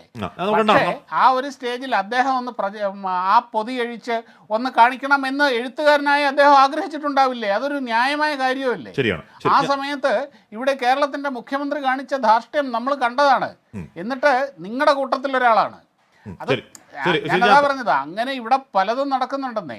എന്തായാലും ഏതെങ്കിലും തരത്തിൽ ന്യായീകരണം അർഹിക്കുന്നതല്ല, ഏതെങ്കിലും തരത്തിൽ ഒന്നുമല്ല. അത് അദ്ദേഹത്തിന് തന്നെ മനസ്സിലാവുന്നുണ്ട്, വളരെ മനോഹരമായി മനസ്സിലാവുന്നുണ്ട്. അതുകൊണ്ടാണ് അദ്ദേഹം ഇപ്പൊ ഏറ്റവും ഒടുവിൽ അദ്ദേഹം ഇത്രയും നടത്തിയ വിശദീകരണത്തിൽ തെറ്റിദ്ധാരണ ഉണ്ടായെങ്കിൽ ഖേദിക്കുന്നൊക്കെ പറഞ്ഞെങ്കിലും അദ്ദേഹത്തിന്റെ ഭാഗം ഏതെങ്കിലും ന്യായീകരിക്കാൻ ശ്രമിക്കുന്നെങ്കിൽ ഇപ്പോൾ അദ്ദേഹം തെറ്റാണെന്നും അതിനോട് നിരുപാധികം ക്ഷമ ചോദിക്കുമെന്ന് പറയുന്ന നല്ല കാര്യമാണ്, നല്ല സൂചനയാണ്. ശ്രീ രാഹുൽ ഈശ്വർ, ഒരു കലാഭവനിലെ സത്യഭാമ എന്നൊരാളുടെ ഒരു സംഭവം നമ്മൾ കേട്ടായിരുന്നു, RLV രാമകൃഷ്ണൻ. അതിനുശേഷം അവർ വീറോടെ അവർ ചെയ്ത ഈ പറഞ്ഞ വർണ്ണമുറിയൻ വാക്കുകൾ അങ്ങേയറ്റം ശരിയാണ് എന്ന് വാദിക്കുന്ന നമ്മൾ കണ്ടു. ഭാഗ്യം അത്രയും ബോധക്കേട് കാണിക്കുന്നില്ല രമേശ് നാരായണൻ. അദ്ദേഹം ചെയ്ത് തെറ്റാണെന്ന് മനസ്സിലാവുന്നുണ്ട്, അദ്ദേഹം ക്ഷമ ചോദിക്കുന്നുണ്ട്. അത് ഈ പറയുന്ന കൊടിയ വിമർശനങ്ങൾ കേട്ടിട്ടാണെങ്കിൽ കൂടിയും നല്ല കാര്യമല്ലേ? അങ്ങനെ ആയിരിക്കില്ല എന്നാണ് ഞാൻ വിശ്വാസം. രമേശ് നാരായണൻ സാറിനെ വ്യക്തിപരമായി അറിയുന്ന ആളാണ് ഞാൻ. എൻ്റെ അമ്മയെ പാട്ട് പഠിപ്പിച്ചിട്ടുള്ള ആളാണ്. എനിക്ക് വലിയ ബഹുമാനവും ഇഷ്ടമാണ്. ഇതിൽ ഏറ്റവും പോസിറ്റീവ്, സാധാരണ നമ്മൾ ചാനൽ ചർച്ചകൾക്ക് ഇരിക്കുമ്പോൾ എപ്പോഴും ഒരിക്കലും ഒരു സൊല്യൂഷൻ ഇല്ലാത്ത അടിയാണ്, യുദ്ധമാണ്. നീ പറയുന്നത് തെറ്റ്, ഞാൻ പറയുന്നത് തെറ്റെന്ന് പറഞ്ഞ് അങ്ങോട്ടും ഇങ്ങോട്ടും അടിയാണ്. ഒരു ചാനലിൽ വന്ന് ലക്ഷക്കണക്കിന് ആൾക്കാർ കാണുമ്പോൾ ഹാഷ്മിക്ക് ചോദിക്കുമ്പോൾ അതിന് എന്താ പറയണേ, സോറി അദ്ദേഹത്തിന് പറയാൻ കഴിയുന്നതും അദ്ദേഹത്തിന് ക്ഷമ പറയാൻ കഴിയുന്നതും നന്മ തന്നെയാണ്. അതിനെ നമ്മൾ വളരെ പോസിറ്റീവായി കാണും. അദ്ദേഹത്തിൻ്റെ പ്രായവും സീനിയോറിറ്റിയും ഉള്ള, ഇപ്പം കാരശ്ശേരി മാഷ് ഒഴിച്ചു ബാക്കി നമ്മളെല്ലാവരെക്കാട്ടിയും പ്രായം കൂടുതലുള്ള ഒരാളാണ് ശ്രീ രമേശ് നാരായണൻ. അപ്പോൾ അദ്ദേഹം അങ്ങനെ ക്ഷമ ചോദിക്കാൻ തോന്നിയത് അദ്ദേഹത്തിൻ്റെ നല്ല മനസ്സ് പോസിറ്റീവായിട്ട് എടുക്കണം. ഇതിൽ നിന്ന് 2-3 ലേണിങ്സ് ആണുള്ളത്. ഒന്ന്, ഇത് നമ്മളെപ്പോഴും നമ്മുടെ മലയാളികൾ, അത് ഒരു മലയാളിയെ കുറ്റമായിട്ട് പറയല്ല, നമ്മളെ മലയാളികൾക്ക് അറിഞ്ഞോ അറിയാതെ ഉള്ളിൽ ഈ ധാർഷ്ട്യവും പുച്ഛവും ഭയങ്കര കൂടുതലാണ്. ഇപ്പം ഒരു പാർട്ടി ഒരു നേതാവിനെയും അല്ല, നമുക്ക് പൊതുവേ ഈ മറ്റേ രംഗണ്ണന്റെ സിനിമയിൽ മറ്റേ ആവേശത്തിൽ പറയുന്ന പോലെ പുച്ഛമാണ് പോടാ എന്ന് പറയുന്ന ആ പാട്ടിലുള്ളത് പോലെ നമുക്ക് എന്തോ ഒരു നമ്മൾ ആരോ ആണ് എന്ന് പറയുന്ന ഒരു ധാർഷ്ട്യവും പുച്ഛവും എല്ലാവർക്കും ഉണ്ട്. ഈശ്വരവിശ്വാസികൾക്കുണ്ട്, ഈശ്വരവാദികൾക്കുണ്ട്, എല്ലാ പാർട്ടിക്കാർക്കും ഉണ്ട്. അങ്ങനെയല്ല, കുറച്ചുകൂടെ റിലേറ്റ് ചെയ്യണം, കുറച്ചുകൂടെ കണക്ട് ചെയ്യണം. ഈ മഹിമ എളിമയിലാണെന്നും എളിമയാണ് മഹിമ എന്നും തിരിച്ചറിയുന്ന ഒരു ആറ്റിറ്റ്യൂഡ് പലപ്പോഴും നമ്മുടെ ആൾക്കാർക്ക് ഉണ്ടാകാറുണ്ട്. ഇനി ആറ്റിറ്റ്യൂഡ് ആണെങ്കിൽ തന്നെയും രമേശ് നാരായണനേക്കാൾ എന്തുകൊണ്ട് എന്താണിപ്പോ പ്രായമല്ലാതെ എന്താണ് ആസിഫ് അലി കുറവ്? ഈ 15 വർഷങ്ങൾ കൊണ്ട് രമേശ് നാരായണൻ കൊടുത്ത സംഭാവന എന്താണോ ഏതാണ്ട് അതേപോലെ തന്നെ തൂക്കമൊപ്പിക്കാൻ തക്കവണ്ണമുള്ള പ്രതിഭാവിലാസം ആസിഫ് അലി ഉണ്ടായിട്ടുണ്ടെന്നേ. അതെ, ഒരാൾ റോസ് ആണെങ്കിൽ ഒരാൾ ലില്ലിയാണ്. രണ്ട് പൂക്കളെ നമ്മൾ കമ്പയർ ചെയ്യുന്ന പറയുന്ന പോലെ രണ്ടുപേരും അവരവരുടെ രംഗത്ത് മികച്ച പ്രതിഭകളാണ്. ആസിഫ് അലി നേരത്തെ പറഞ്ഞു വന്ന പോലെ, നമ്മുടെ ആ സിനിമയിൽ പറയുന്ന പോലെ ഒറ്റയ്ക്ക് വഴിവെട്ടി വന്നവരാടാന്ന് പറയുന്ന പോലെ ആദ്യം TV വന്നു, ആങ്കറിങ് വന്നു, അദ്ദേഹത്തിന്റെ ഋതു അടക്കമുള്ള സിനിമ എനിക്ക് ഇന്നും ഓർമ്മയുണ്ട്. ശ്യാമപ്രസാദ് സാറിന്റെ സിനിമയിലാണ് ആസിഫ് അലി തുടങ്ങുന്നത്. അപ്പൊ ഋതു അടക്കം നമുക്ക് ഒരു ബോയ് നെക്സ്റ്റ് ഡോറിലേക്ക് റിലേറ്റ് ചെയ്തു, വലിയ ഹിറ്റുകൾ വന്നു, കൺസിസ്റ്റന്റ് ആയി നിന്നു. അങ്ങനെ ഒരുപാട് കാര്യങ്ങളിൽ പോസിറ്റീവായ ആസിഫിലോട് സംസാരിച്ചിട്ടുള്ളവർക്കറിയാം വളരെ പെട്ടെന്ന് റിലേറ്റ് ചെയ്യുന്ന ഒരാളാണ്. ഈ സിനിമാ താരങ്ങളുടെ ജാടയില്ലാതെ പേഴ്സണലി കണക്ട് ചെയ്യുകയും റിലേറ്റ് ചെയ്യുകയും ചെയ്യുന്ന ഒരു വ്യക്തിയാണ്. അപ്പോൾ ആസിഫ് അലിയുടെ ആ പക്വതയും നന്മയും തന്നെയാണ് നമ്മൾ കണ്ടത്. അവിടെയാണ് ഇപ്പം നമുക്ക് ഇത്തരം കാര്യങ്ങളിൽ നമുക്കൊരു റിമൈൻഡറാണ്. അതായത് ഇങ്ങനെ ചെയ്തുകൂടാ തുടങ്ങിയ കാര്യങ്ങൾ നമുക്കൊരു റിമൈൻഡറാണ്. ജോസ് തോമസ് സാർ പറഞ്ഞ പോലെ ഞാനൊക്കെ ആങ്കറിംഗ് ഫീൽഡിൽ നിൽക്കുന്നവരാണ്. നമുക്കറിയാം ലാസ്റ്റ് മിനിറ്റ് പലപ്പോഴും കൊണ്ടുതരുന്ന ആരുടെയും പ്രശ്നമല്ല. കാര്യം ഒരു നടൻ വന്നിട്ട് എനിക്ക് നേരത്തെ പോകണമെന്ന് പറയും, വേറൊരാൾ പിന്നെ വരും, ഒരാൾ വരാൻ 10 മിനിറ്റ് താമസിക്കുമ്പോൾ പേര് മാറുന്നതൊക്കെ സ്വാഭാവികമാണ്. ജുവൽ മേരിയുടെ അടക്കമുള്ള അവസ്ഥയിൽ ഒരുപാട് പ്രാവശ്യം നിന്നിട്ടുള്ളതാണ്. അപ്പം നമ്മളോട് ലാസ്റ്റ് മിനിറ്റ് വന്നായിരിക്കും പറയുക, ചിലപ്പോൾ പോവും. അപ്പോൾ ഇതൊരു ഓണസ്റ്റ് മിസ്റ്റേക്ക് ആണ്. പക്ഷേ അതിനെ ശരിക്കും ആ ഡേ സേവ് ചെയ്തത് രമേശ് നാരായണൻ സാറിന് കുറച്ചുകൂടെ നന്നായി പെരുമാറായിരുന്നു. ആ ഡേ സേവ് ചെയ്ത് ആസിഫ് അലിയാണ്. ആസിഫ് അലിയുടെ സേവിങ് ഗ്രേസ് കാരണമാണ് അദ്ദേഹം ഒട്ടും മുഖം മുറിക്കാതെ, നമുക്കൊക്കെ അങ്ങനെ ഒഫൻഡഡ് ആകാതെ ഏതെങ്കിലും രീതിയിൽ ഇതുവരെ ഒരു റെസ്പോൺസ് പോലും അദ്ദേഹത്തിൻ്റെ ഒന്നുമല്ല, ഡിഗ്നിഫൈഡ് സൈലൻസ് എന്നൊക്കെ നമ്മൾ പലപ്പോഴും ഇംഗ്ലീഷിൽ പറയാറ്.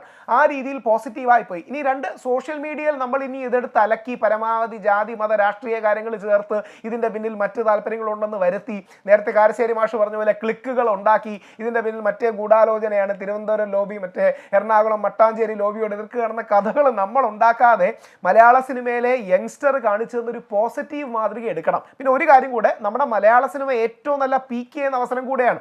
കഴിഞ്ഞ നമ്മുടെ ഹിന്ദി സ്ട്രഗിൾ ചെയ്യാണ്, കൽക്കി വരുന്നതിനും ഹിന്ദി സ്ട്രഗിൾ ചെയ്യാണ്, തമിഴ് സ്ട്രഗിൾ ചെയ്യാണ്, കന്നഡയും തെലുങ്കും സ്ട്രഗിൾ ചെയ്യാണ്.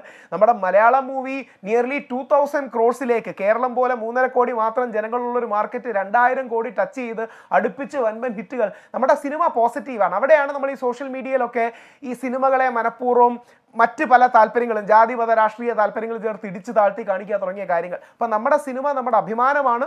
MT സാറൊക്കെ നമ്മുടെ ഭാഗ്യങ്ങളാണ്. അപ്പോൾ മമ്മൂട്ടി സാറുണ്ട്, വലിയൊരു വേദിയാണ്. അപ്പോൾ ഇത് ആരുടെയും തെറ്റല്ല, ഒരു ഓണസ്റ്റ് മിസ്റ്റേക്ക് ഉണ്ടായി, അദ്ദേഹം അതിന് അപ്പോളജൈസ് ചെയ്തു. അതിനെ നമ്മൾ ഇവിടെ ഞാൻ എന്ന ഭാവമാണെങ്കിൽ, അല്ലെങ്കിൽ ഞാനൊരു ഭയങ്കരമായ ആള് എന്ന് തോന്നലാണെന്നുണ്ടെങ്കിൽ അത് പ്രായം വെച്ച് വരേണ്ട ആൾ ആസിഫ് അലിയാണ്. ആസിഫ് അലിക്ക് ഇതില്ല എന്ന് മാത്രമല്ല, നേരിട്ട അപമാനത്തോട് ചിരികൊണ്ട്, ഒരു ചിരി പോലും വായിക്കാതെ ചിരികൊണ്ട് നേരിട്ട ഇപ്പം വേറൊരാളാണെങ്കിൽ അതിനോട് രോഷത്തോടെ പ്രതികരിക്കുന്ന ആളാണെങ്കിൽ ആ സീൻ എത്രമാത്രം വഷളാക്കാവുന്ന ഒരു സീനായിരുന്നു. അപ്പോൾ അങ്ങനെ ഏറ്റവും സമചിത്വപൂർവ്വം പെരുമാറി കസേരയിൽ പോയി മിണ്ടാതെ ഇരുന്ന ആസിഫ് അലി യഥാർത്ഥത്തിൽ യുവാക്കൾക്ക് മാതൃകയാണ്. സേമൻ കാരശ്ശേരി,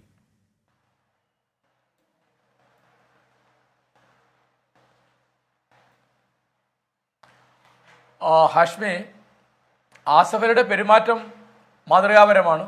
അതുപോലെ നമ്മൾ അംഗീകരിക്കേണ്ടതാണ് രമേശ് നാരായണൻ നിരുപാധികം മാപ്പ് പറഞ്ഞത്. തനിക്ക് തെറ്റുപറ്റിയെന്നും അതങ്ങനെ തൻ്റെ സഹപ്രവർത്തകനായ ഒരു നടനെ അവമാനിക്കാൻ ഉദ്ദേശിച്ചിരുന്നില്ല എന്നും അപ്പോഴത്തെ സാഹചര്യത്തിൻ്റെ സമ്മർദ്ദം കൊണ്ട് അങ്ങനെ പെരുമാറിപ്പോയതാണെന്നും അദ്ദേഹം പറഞ്ഞു. അപ്പോൾ ഇനിയിപ്പോൾ അത് ആത്മാർത്ഥമല്ല, അല്ലെങ്കിൽ അത് ഇപ്പോൾ പറഞ്ഞാൽ പോരാ എന്നൊന്നും പറഞ്ഞതിന് യാതൊരു കഥയില്ല. കാരണം ഒരു മനുഷ്യൻ ഏത് സമയത്ത് തെറ്റേറ്റു പറഞ്ഞു ക്ഷമ പറഞ്ഞാൽ അത് പൂർണ്ണമായും 100% അംഗീകരിക്കുന്നതാണ് അതിൻ്റെ മാന്യത. അപ്പോൾ ഇനിയിപ്പോൾ നവമാധ്യമങ്ങളിൽ വാട്സപ്പിലും യൂട്യൂബിലും ഫേസ്ബുക്കിലൊക്കെ എന്തൊക്കെയായിട്ട് ഇത് കോലം മറിയും എന്ന് അറിഞ്ഞുകൂടാ. തീർച്ചയായിട്ടും ഒരു പ്രവണതയാണ്. നിഷ്കളങ്കമായ ഒരു അവഹേളനം, അതിനോട് പറയുന്ന മാപ്പിന് നിഷ്കളങ്കം എടുക്കുക തുടങ്ങിയ പതിവ് നമുക്കില്ല, പണ്ടേയില്ല സേമൻ കാരശ്ശേരി. ഇപ്പോൾ തന്നെ ഫേസ്ബുക്കിൽ കേൾക്കുന്നത് സാംസ്കാരിക വരേണ്യത അല്ലെങ്കിൽ ശുദ്ധ കല എന്നൊക്കെ തുടങ്ങിയ വേർതിരിവുകൾ ഇപ്പോൾ തന്നെ ചർച്ചകൾ തുടങ്ങുന്നുണ്ട്. നമ്മൾ ഹൈലി പൊളിറ്റിക്കൽ ആവുന്നതിന്റെ പ്രശ്നം കൂടിയാണ് സേമൻ പ്രശ്നമെന്ന് ഞാൻ പറയില്ല, ഹൈലി പൊളിറ്റിക്കൽ ആവുന്നതിന്റെ ഒരു വശം കൂടിയാണത്. എമ്മൻ കാരശ്ശേരി,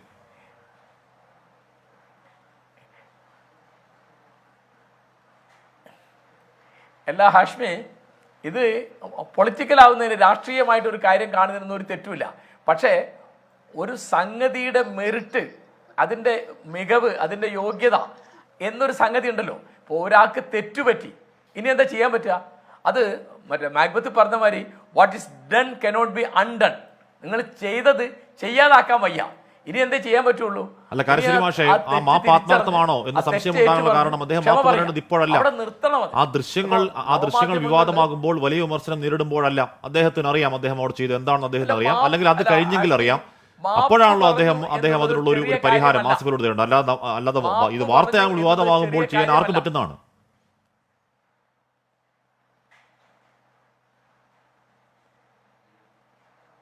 അല്ല, മാപ്പ് പറഞ്ഞാൽ പിന്നെ അതിനപ്പുറത്ത് എന്താ അദ്ദേഹത്തിന് ചെയ്യാൻ കഴിയുക? അപ്പൊ അദ്ദേഹം മാപ്പ് പറഞ്ഞു. അപ്പൊ പ്രായം കൊണ്ട് ആസിഫ് അലി താഴെയാണെന്നോ അദ്ദേഹം തന്നെക്കാൾ ജൂനിയർ ആണെന്നോ ഒന്നും വിചാരിച്ചിട്ടില്ല, അല്ലെങ്കിൽ അദ്ദേഹം അങ്ങനെ ഭാവിക്കുന്നില്ല. പിന്നെ അദ്ദേഹത്തിന് ഉള്ളിൽ എന്താണുള്ളതെന്ന് പറയുന്ന നമുക്ക് ചിലപ്പോൾ അദ്ദേഹത്തിന് തിരിച്ചറിയുന്നുണ്ടാവില്ല. മാപ്പ് പറഞ്ഞു എന്ന് പറഞ്ഞാൽ പിന്നെ അവിടെ പ്രശ്നം തീർക്കണം. പിന്നെ ഇതിപ്പോ നവമാധ്യമങ്ങളിൽ ഇത് മാന്തി പുണ്ണാക്കാൻ ആളുകൾ ഉണ്ടാവും. അതിനകത്ത് അത് രാഷ്ട്രീയമാണെന്നല്ല ഞാൻ വിചാരിക്കുന്നത്. അതൊക്കെ നമ്മുടെ ചില മനോവൈകൃതങ്ങളാണ്. രണ്ട് കലാകാരന്മാർ തമ്മിൽ ഒരു സംഗതി ഉണ്ടായി, അതിലിപ്പോൾ നമുക്ക് അഭിപ്രായം പറയാം, അതിലൊരു തെറ്റുമില്ല. പക്ഷേ അത് മാപ്പ് പറഞ്ഞു കഴിഞ്ഞാൽ അവിടെ തീരണം എന്നാണ് എൻ്റെ അഭിപ്രായം. ശരിയാണ്, അത് ഞാൻ 100% അംഗീകരിക്കുന്നു. ശ്രീ ജോസ് തോമസ്, ഇവിടെ അദ്ദേഹം ഈ പറയുന്ന രീതിയിൽ ആസിഫ് അലിയെ അവഗണിക്കുന്നു, ആസിഫ് അലിയെ കണ്ടമട്ട് നടിക്കുന്നില്ല. അതിനുശേഷം ജയരാജനെ വിളിക്കുന്നു, ജയരാജിൽ നിന്ന് ഹൃദയപൂർവ്വം ഈ പറയുന്ന പുരസ്കാരം മൊമൻ്റോ ഏറ്റുവാങ്ങുന്നു. അതിനുശേഷം വേദിയിലേക്ക് തിരിഞ്ഞ് അതിൻ്റെ ഫോട്ടോ എടുക്കുന്നു. അതിനുശേഷം ജയരാജനെ കെട്ടിപ്പിടിക്കുന്നു. അപ്പോഴൊക്കെ ആസിഫ് അലി അവിടെ ഇരിപ്പുണ്ട് കേട്ടോ. ശ്രീ ജോസ് തോമസ്, ജയരാജ് യഥാർത്ഥത്തിൽ വരാൻ പാടുണ്ടായിരുന്നോ അങ്ങോട്ടേക്ക്? അവിടെയാണ് എനിക്ക് ജയരാജിനോടുമുള്ള ഒരു വിയോജിപ്പ്. ജയരാജിനെ വിളിച്ചത് സ്വീകരിക്കാൻ പുള്ളി തയ്യാറാവുമ്പോൾ ജയരാജ് ചെയ്യേണ്ടത് ഇത് ആസിഫ് അലിയെ കൊണ്ട് തന്നെ കൊടുപ്പിക്കുക എന്നുള്ളതായിരുന്നു ജയരാജ് ചെയ്യേണ്ടത്. അതാണ് ശരി എന്നാണ് ഞാൻ വിചാരിക്കുന്നത്. ഇത് ആസിഫ് അലിക്ക് എത്രമാത്രം ഇൻസൾട്ട് ആയിട്ടുണ്ട് എന്ന് ഈ പറയുന്ന എല്ലാവരും, ഇതിൽ രാഷ്ട്രീയം കാണുകയോ അല്ലെങ്കിൽ ജാതി മതചിന്തകൾ കാണുകയോ ഒക്കെ ചെയ്യുന്നവരുണ്ടാവാം. അത് അങ്ങനെ ചിന്തിച്ചു പോയാലും തെറ്റ് പറയാൻ പറ്റില്ല. കാരണം ആസിഫ് അലി വരുമ്പോൾ അദ്ദേഹത്തിന്, ഞാൻ നേരത്തെ പറഞ്ഞില്ലേ, അദ്ദേഹത്തിൻ്റെ ശരീരഭാഷ, ജയരാജ് വരുമ്പോൾ അത് മാറുന്നു, കെട്ടിപ്പിടിച്ച്. അത് ഒന്നിച്ച് വർക്ക് ചെയ്ത സംവിധായകനായതുകൊണ്ടായിരിക്കും, അല്ലെ മുൻപരിചയം കൊണ്ടായിരിക്കും. പക്ഷേ അദ്ദേഹത്തെ പോലെ ഒരു സംഗീതജ്ഞൻ അത് ചെയ്യാൻ പാടില്ല എന്ന് തന്നെയാണ്. അദ്ദേഹം ഇപ്പോൾ മാപ്പ് പറഞ്ഞു എന്ന് പറയുന്നു. ആ മാപ്പ് നേരത്തെ ആകാമായിരുന്നു, അത് പോട്ടെ, ഇപ്പോഴെങ്കിലും പറഞ്ഞു.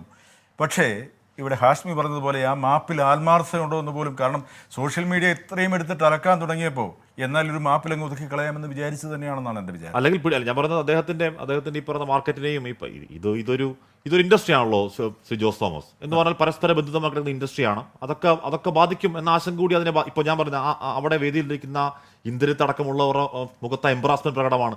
അവിടെ ഇരിക്കുന്ന എല്ലാവർക്കും മനസ്സിലാകുന്നു അവിടെ ആസിഫ് അലി അവഗണിക്കപ്പെട്ടു എന്ന മനുഷ്യനാണ്. അവിടെ ഒരു അഭിനയത്തിന് ഒന്ന് ഷേക്കാൻ കൊടുക്കുന്നുണ്ട് വന്നിരിക്കാൻ തുടങ്ങുമ്പോൾ എന്ന് പറയുമ്പോൾ ബാക്കി എല്ലാവർക്കും മനസ്സിലാവുന്ന കാര്യം രമേശ് നാരായണന് മാത്രം അപ്പോൾ മനസ്സിലാവുന്നില്ല. അതിനുശേഷം ഇത് വിവാദമാകുമ്പോൾ മാപ്പ് എന്നൊക്കെ പറയുന്നത്, എന്ന് പറയുമ്പോൾ പോലും ഉപാധികളില്ലാതെ മാപ്പ് പറയുന്നത് സ്വാഗതാർഹവുമാണ് ജോസ് തോമസ്, അല്ലേ? അത് സ്വാഗതാർഹമാണ്. പക്ഷേ ഇതിനു മുമ്പും ഇദ്ദേഹം ഇതേപോലെയുള്ള കാര്യങ്ങൾ പല ചടങ്ങുകളിലും അദ്ദേഹം ചില ധാർഷ്ട്യം പ്രകടിപ്പിച്ചിട്ടുണ്ടെന്ന് ഇന്ന് തിരുവനന്തപുരത്തു നിന്നൊക്കെ പലരും എന്നെ വിളിച്ച് പറഞ്ഞു.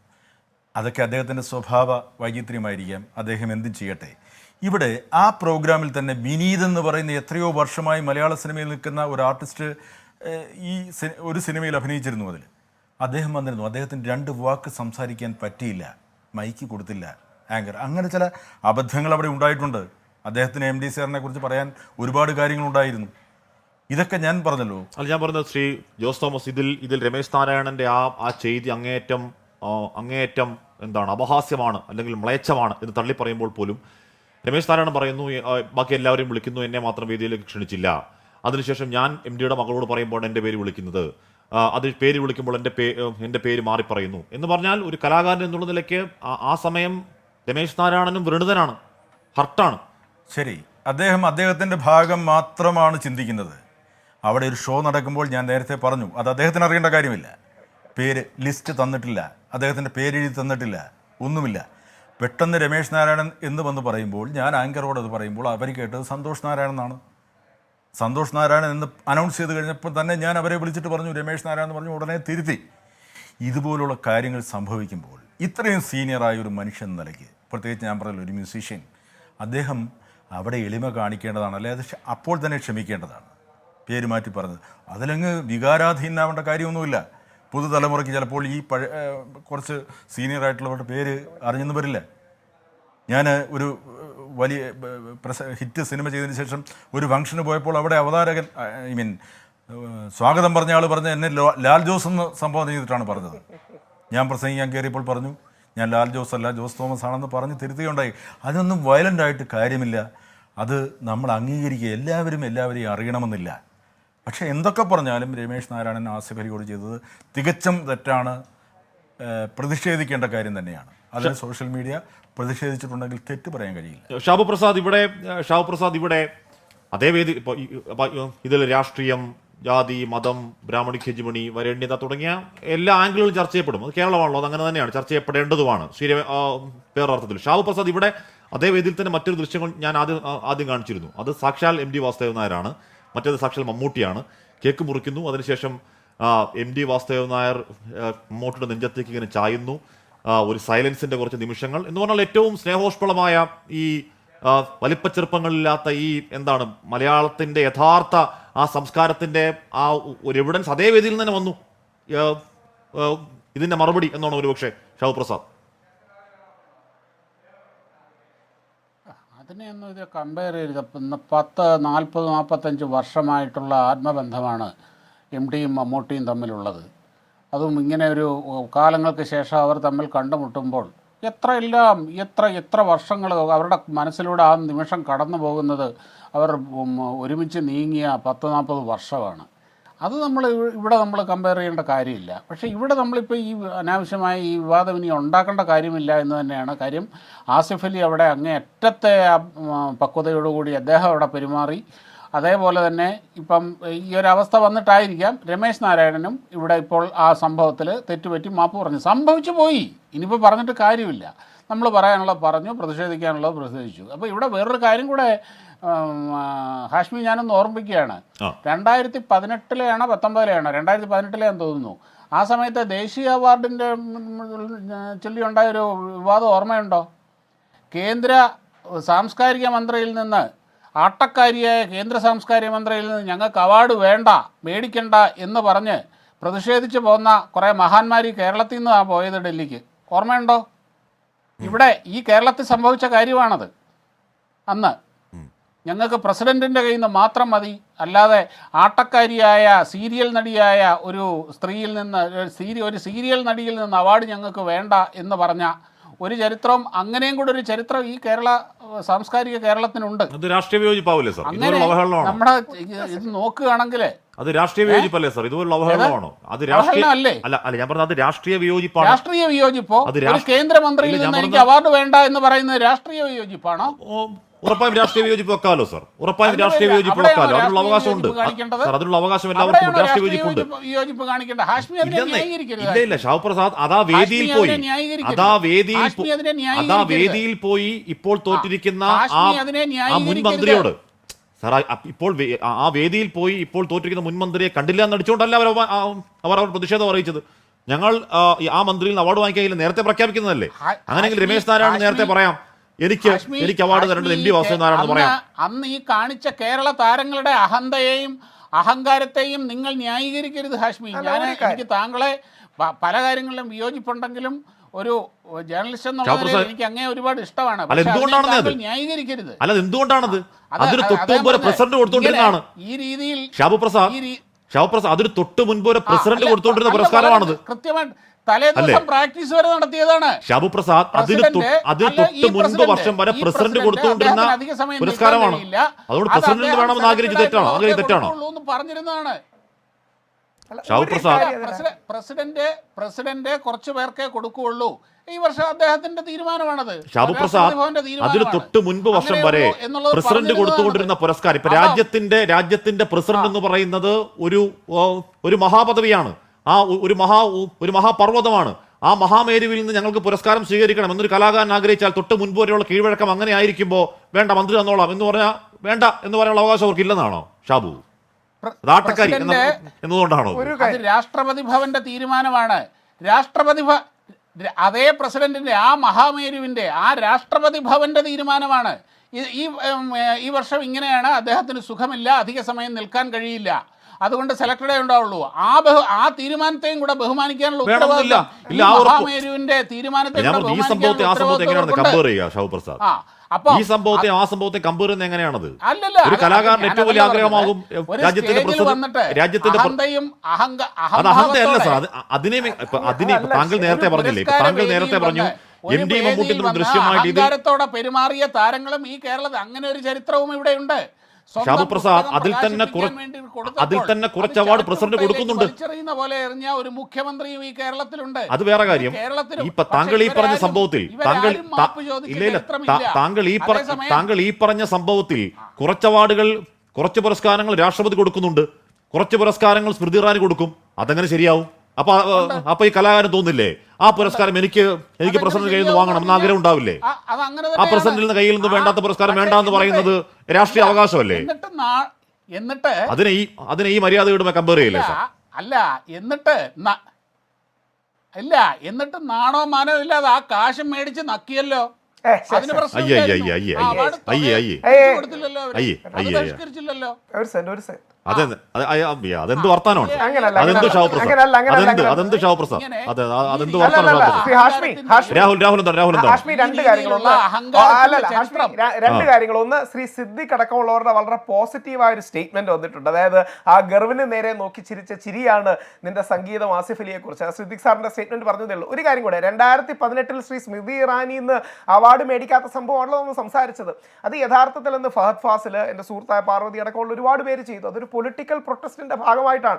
സന്ദീപ് സേൻ അടക്കമുള്ളവർ, അതായത് സന്ദീപ് സേൻ അടക്കമുള്ള എന്താ പറയുക ദേശീയവാദികളോട് പോട്ടെ BJP-യോട് ചാഞ്ഞു നിൽക്കുന്നവരടക്കം ആ പ്രൊട്ടസ്റ്റിൽ പങ്കെടുക്കുകയും ഈ കാശ് അവരുടെ റൈറ്റാണ്. ആ കാശ് അവരുടെ റൈറ്റാണ്. പ്രസിഡന്റ് അന്ന് ഇൻടോളറൻസിന്റെ ഡിബേറ്റ് ഒക്കെ ഉണ്ടാകുന്ന സമയമാണ്. അപ്പം സ്മൃതി ഇറാനിയുടെ നിന്ന് മേടിക്കണമെന്നാണ് എൻ്റെ അഭിപ്രായം. പക്ഷേ ഒരാൾ മേടിച്ചില്ലെങ്കിൽ അത് അവരുടെ പൊളിറ്റിക്കൽ പ്രൊട്ടസ്റ്റാണ്. അത് അവരുടെ ആശയപരമായ പ്രത്യയശാസ്ത്രപരമായ പ്രതിഷേധമാണ്. നമ്മുടെ പാർവതി നമുക്കറിയാം, ഒരു നല്ല ലെഫ്റ്റ് ലിബറലാണ് പാർവതിയുടെ ഒരു നിലപാട് പറയാം എങ്ങനെയാണ്. അപ്പം പാർവതിയുടെ പ്രൊട്ടസ്റ്റാണ്. അത് പലപ്പോഴും ഇപ്പം VC-യുടെ ഡോക്ടറേറ്റ് സ്വീകരിക്കുന്നില്ല, അങ്ങനെ പലരുടെയും സ്വീകരിക്കുന്നില്ല. അന്ന് എൻ്റെ ഓർമ്മ ശരിയാണെങ്കിൽ യേശുദാസ് സാർ സ്വീകരിച്ചിരുന്നു, പിന്നീട് ജയരാജ് സാർ സ്വീകരിച്ചിരുന്നു. പക്ഷെ ആ കാശ് അവരുടെ റൈറ്റാണ്. കാര്യം അവരുടെ കലയെ ബഹുമാനിച്ച് കൊടുക്കുന്നതാണ്. അന്ന് ഈ ഇൻടോളറൻസ് ഡിബേറ്റ് എല്ലാം ഉണ്ടായിരുന്നു, അവാർഡുകൾ തിരിച്ചു കൊടുക്കുന്നു തുടങ്ങിയ ഡിബേറ്റ് ഉണ്ടായിരുന്നു. അവർ ചെയ്തതിനോട് എനിക്ക് യോജിപ്പില്ല. പക്ഷേ നമ്മൾ അത് പറയുമ്പോൾ ഒരു പൊളിറ്റിക്കൽ പ്രൊട്ടസ്റ്റിന് റെസ്പെക്ട് കൊടുക്കണം. അതിന് അതിൻ്റെതായ ഒരു ബഹുമാനം കൊടുത്ത് തന്നെ നമ്മളത് പറയണമെന്നുള്ള റിക്വസ്റ്റ് ആണ് എനിക്കുള്ളത്. കാര്യം അവർ ആശയപരമായ ഒരു നിലപാട് മുമ്പോട്ട് വെച്ച് ഫഹദ് ഫാസിൽ, പാർവതി, പല മലയാളി താരങ്ങൾ ചെയ്തില്ല. ഇൻടോളറൻസ് ഡിബേറ്റ് ഉണ്ടായിരുന്നു. ഒന്ന് സ്മൃതി ഇറാനി വലിയൊരു ഡിബേറ്റിന്റെ വക്കീലായിരുന്നു. അത് വേറെയാണ്. പൊളിറ്റിക്കൽ പ്രൊട്ടസ്റ്റിന്റെ പൊളിറ്റിക്കൽ പ്രൊട്ടസ്റ്റ്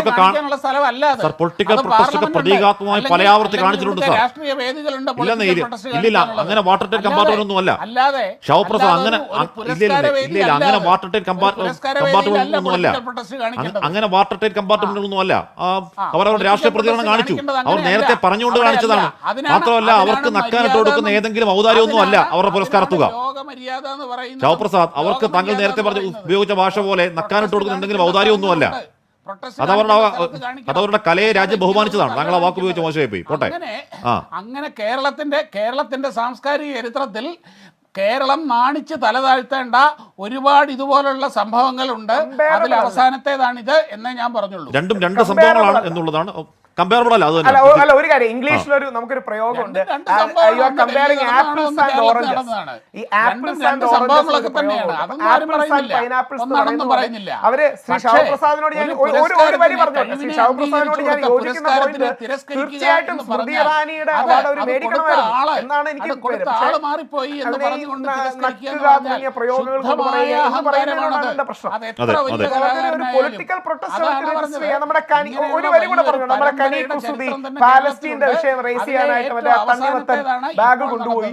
അത് ലോക ശ്രദ്ധ നേടുന്ന ഒരു കാര്യമാണ്. അപ്പം ഈ തങ്ങളുടെ ആശയപരമായ നിലപാടുകൾ അവർ വെക്കുന്നതും പുച്ഛം കാണിക്കുന്നതും രണ്ടാണ്. ഇത് മാത്രമല്ല ഈ എന്താണ് ഇപ്പോ അവർക്ക് കൊടുക്കുന്ന പുരസ്കാരം അത് പ്രസിഡന്റ് പുരസ്കാരമാണ് സർ. അത് പ്രസിഡന്റിന്റെ കയ്യിൽ നിന്ന് കിട്ടുമ്പോഴാണ് ആ പുരസ്കാരം ആ അർത്ഥത്തിൽ പുരസ്കാരമാവുന്നത്. അത് സ്മൃതി ഇറാനിയുടെ കയ്യിൽ നിന്ന് കിട്ടിയാൽ ആ അർത്ഥത്തിൽ ആ പുരസ്കാരം ആവില്ല. അതുകൊണ്ട് കൂടിയാണ് കേട്ടോ. ഒരു കാര്യം കൂടെ, ഗജേന്ദ്ര ചൗഹാനെതിരെ പ്രതിഷേധിച്ച പെൺകുട്ടിക്ക് പിന്നീട് ക്യാൻസൽ അവാർഡ് വരെ കിട്ടിയിട്ടുണ്ട്. അത്രയും പ്രതിഭയുള്ള ആൾക്കാരായിരുന്നു. അപ്പൊ അന്ന് അങ്ങനെ ഒരുപാട് കോണ്ടെക്സ്റ്റുകൾ ഉണ്ടായിരുന്നു. അപ്പൊ നമ്മൾ ഈ കോണ്ടെക്സ്റ്റ് മാറ്റരുത്. ഈ ഞാൻ തിരികെ ജോസ് തോമസ്, ഇതിൽ വന്ന പലതരം ഫേസ്ബുക്ക് പോസ്റ്റുകളൊന്നും ഇങ്ങനെയാണ്.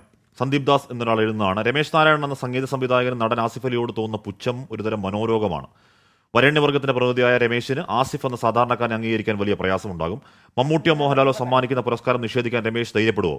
ആസിഫ് അലിമാരോട് മാത്രമേ രമേശ് നാരായണന്മാർ അസഹിഷ്ണുത പ്രകടിപ്പിക്കുകയുള്ളൂ എന്ന് പറഞ്ഞിങ്ങനെ വരികയാണ്. രമേശ് ആസിഫ് അനുഭവിച്ചത് കരൾ പിളരുന്ന വേദനയാണ്, അപമാനം എന്ന വാക്കുകൊണ്ട് അതിനെ പരിമിതപ്പെടുത്താനാവില്ല എന്നൊക്കെ എഴുതുന്നുണ്ട്. മാത്രമല്ല ഇതിനേക്കാൾ കൂടുതൽ രൂക്ഷമായ ഫേസ്ബുക്ക് പ്രതികരണം വരുന്നുണ്ട്. ഫേസ്ബുക്കിന്റെ സ്വഭാവം അങ്ങനെയാണ് താനും. ജോസ് തോമസ് നിരുപാധികം ഇനി അത് തെറ്റാണെന്ന് മനസ്സിലാക്കി അദ്ദേഹം ആസിഫ് അലിയോട് ക്ഷമ പറയാൻ തന്നെ ഫോണിൽ വിളിക്കുന്നുണ്ട്. അതിൻ്റെ അടിസ്ഥാനത്തിൽ അത്ര കടുപ്പിച്ച പ്രതികരണങ്ങൾക്ക് ഇനി പ്രസക്തിയുണ്ടോ ജോസ് തോമസ്? അത് മലയാളികളുടെ പ്രത്യേകിച്ചൊരു കാര്യമാണ്. കാരണം ഇങ്ങനെ സംഭവിച്ച അത് നിങ്ങൾ ആ വിഷ്വൽസ് കാണുമ്പോൾ അറിയാം. ആസിഫ് അലിയുടെ മുഖം നോക്കണം. ഈ ഷോ കഴിഞ്ഞിട്ട് ആസിഫ് അലി ശരിക്കും പറഞ്ഞാൽ ഞാൻ പറയില്ലേ, ഒരു വികാരം തുടിക്കുന്ന മുഖത്തോടെയാണ് അവിടെ പലരുടെ മുമ്പിൽ സംസാരിക്കാൻ പോയത്. എന്താ പറയുക, കാരണം അദ്ദേഹം അത്രയും ഇൻസൾട്ടഡായി. അത് ഇനി അദ്ദേഹത്തിൻ്റെ മാപ്പ് കൊണ്ട് ആസിഫ് അലിയുടെ മനസ്സിൻ്റെ വേദന മാറുമെന്ന് ആർക്കെങ്കിലും തോന്നുമോ? ഇല്ല. കാരണം ഇത്രയും സീനിയറായിട്ടുള്ള, ഇത്രയും വിവരമുള്ള, അല്ലെ ഇത്രയും പ്രായത്തിൻ്റെ പക്വതയുള്ള ആളുകൾ ഇത്തരം കാര്യങ്ങൾ ചെയ്യരുത്. പിന്നെ നേരത്തെ അതിനെ അവാർഡ് മേടിച്ച വിഷയവുമായി ഷാബു പ്രസാദ് സാർ അതിനെ സംസാരിക്കുന്നത് കേട്ടു. സാർ, വൈകിയാണെങ്കിലും രമേശ് നാരായണൻ ഒരു മാപ്പ് പറഞ്ഞു. അങ്ങ് ആ നക്കി എന്നുള്ള വാക്ക് പിൻവലിക്കണമെന്ന് എനിക്കൊരു അഭ്യർത്ഥനയുണ്ട്. ഒരു ചലച്ചിത്ര പ്രവർത്തകൻ എന്നുള്ള നിലയ്ക്ക് എനിക്കത് വേദനിച്ചു. കാരണം അത് സ്മൃതി ഇറാനിയുടെ ശമ്പളത്തിൽ നിന്നോ വീട്ടിൽ നിന്നോ കൊണ്ടുവന്ന് കൊടുത്ത കാശല്ല. കേന്ദ്ര സർക്കാർ കലാകാരന്മാർക്ക് കൊടുക്കുന്ന ആ അവാർഡിൻ്റെ കൂടെ കൊടുക്കുന്ന ആ തുക, അത് നക്കി എന്ന് പറഞ്ഞ് ഒട്ടും ശരിയായില്ല. അത് വളരെ വേദനിപ്പിക്കുന്ന വാക്ക് തന്നെയാണ്. അത് പിൻവലിക്കുമോ ഷാബു പ്രസാദ്? ഒരു സംവിധായകനായ, ഒരു സിനിമാ പ്രവർത്തനായ ജോസ് തോമസിന് വേദന ഉണ്ടായി ആ വാക്കുകൾ. അവർ കാണിച്ച പ്രവൃത്തി, ആ പണം വാങ്ങിക്കൊണ്ട് ആ അവാർഡ് മാത്രം തിരസ്കരിക്കുക അല്ലെങ്കിൽ ആ ചടങ്ങ് ബഹിഷ്കരിക്കുക എന്ന് പറഞ്ഞാൽ അത് ഈ രാജ്യത്തിനോട്, ഈ രാഷ്ട്രത്തിനോട് ചെയ്ത അപമാനമാണത്. ആ രാഷ്ട്രത്തിനെയാണ് അവർ അപമാനിച്ചത്. ആ അപമാനത്തിൻ്റെ പ്രതികരണമായിട്ടാണ് ഞാൻ പറഞ്ഞത്. അവിടെ രാഷ്ട്രീയ വിയോജിപ്പുകൾ പ്രകടിപ്പിക്കാനുള്ള സ്ഥലമല്ല അത്. ആ രാഷ്ട്രീയ വിയോജിപ്പുകൾ പ്രകടിപ്പിക്കാൻ പാടില്ലാത്ത ആ സ്ഥലത്ത് അവിടുന്ന് അംഗീകാരത്തിന് കൊടുത്ത പണം മാത്രം മേടിച്ച് പോക്കറ്റിലിട്ട് ആ ചടങ്ങിനെ ബഹിഷ്കരിച്ച നീചപ്രവൃത്തിയാണ്. അതിനെയാണ് ഞാൻ പറഞ്ഞത്. വാക്ക് വേദന ഉണ്ടാക്കിയത് പിൻവലിക്കോ? ശരി, ഓക്കെ, ഞാനത് അങ്ങനെ ഇവിടെ ഇരിക്കുന്നവർക്കാർക്കെങ്കിലും അങ്ങനെ ഒരു വേദന ഉണ്ടാക്കിയെങ്കിൽ, അത് അനുചിതമാണെന്ന് തോന്നിയെങ്കിൽ തീർച്ചയായിട്ടും ശരി, അത് ഒഴിവാക്കിക്കോളൂ. ഞാനത് എൻ്റെ ആ ഒരു വൈകാരിക വിക്ഷോഭം കൊണ്ട് തന്നെ പറഞ്ഞതാണ്. കാര്യം ഒരു വിഭാഗം കലാകാരന്മാർ ഈ രാജ്യത്തിനെ അപമാനിച്ചപ്പോൾ, ആ പുരസ്കാരത്തിനെ അപമാനിച്ചപ്പോൾ വേദനയിൽ നിന്ന് വന്ന ഒരു പ്രതികരണമാണ്. അത്രയേ ഉള്ളൂ. എന്ത് രാജ്യത്തെ അപമാനിച്ചു? എങ്ങനെയാണ് രാജ്യത്തെ അപമാനിച്ചത്? സാർ, പ്രസിഡന്റ് കൊടുക്കേണ്ട പുരസ്കാരം ഒരു മന്ത്രി അക്കാലം അത്രയും പ്രസിഡന്റ് കൊടുത്തൊരു പുരസ്കാരം ഇത്തവണ പുരസ്കാരം കുറച്ച് മാർക്കുകൾ കൊടുക്കുകയും കുറച്ചു പേർക്ക് മാത്രം കേന്ദ്രമന്ത്രി കൊടുക്കുകയും ചെയ്യുമ്പോൾ കേന്ദ്രമന്ത്രിയുടെ പുരസ്കാരം ഞങ്ങൾക്ക് വേണ്ട എന്ന് പറയുന്നത് എന്താണ്? രാജ്യത്തെ അവമാനിക്കലാണോ? അതൊക്കെ എന്തുതരം പ്രസ്താവനയാണ്? അതൊക്കെ എന്തുതരം പ്രസ്താവനയാണ്? അത് രാഷ്ട്രപതി ഭവന്റെ തീരുമാനമാണ്, ഗവൺമെന്റിന്റെ തീരുമാനമല്ല. ഗവൺമെന്റിന്റെ തീരുമാനമല്ല, രാഷ്ട്രപതി ഭവന്റെ തീരുമാനമാണ്. സെലക്ടഡ് ആയിട്ടുള്ള കുറച്ച് പേർക്കാണ് കൊടുക്കുക. ബഹുമാനിക്കാതെ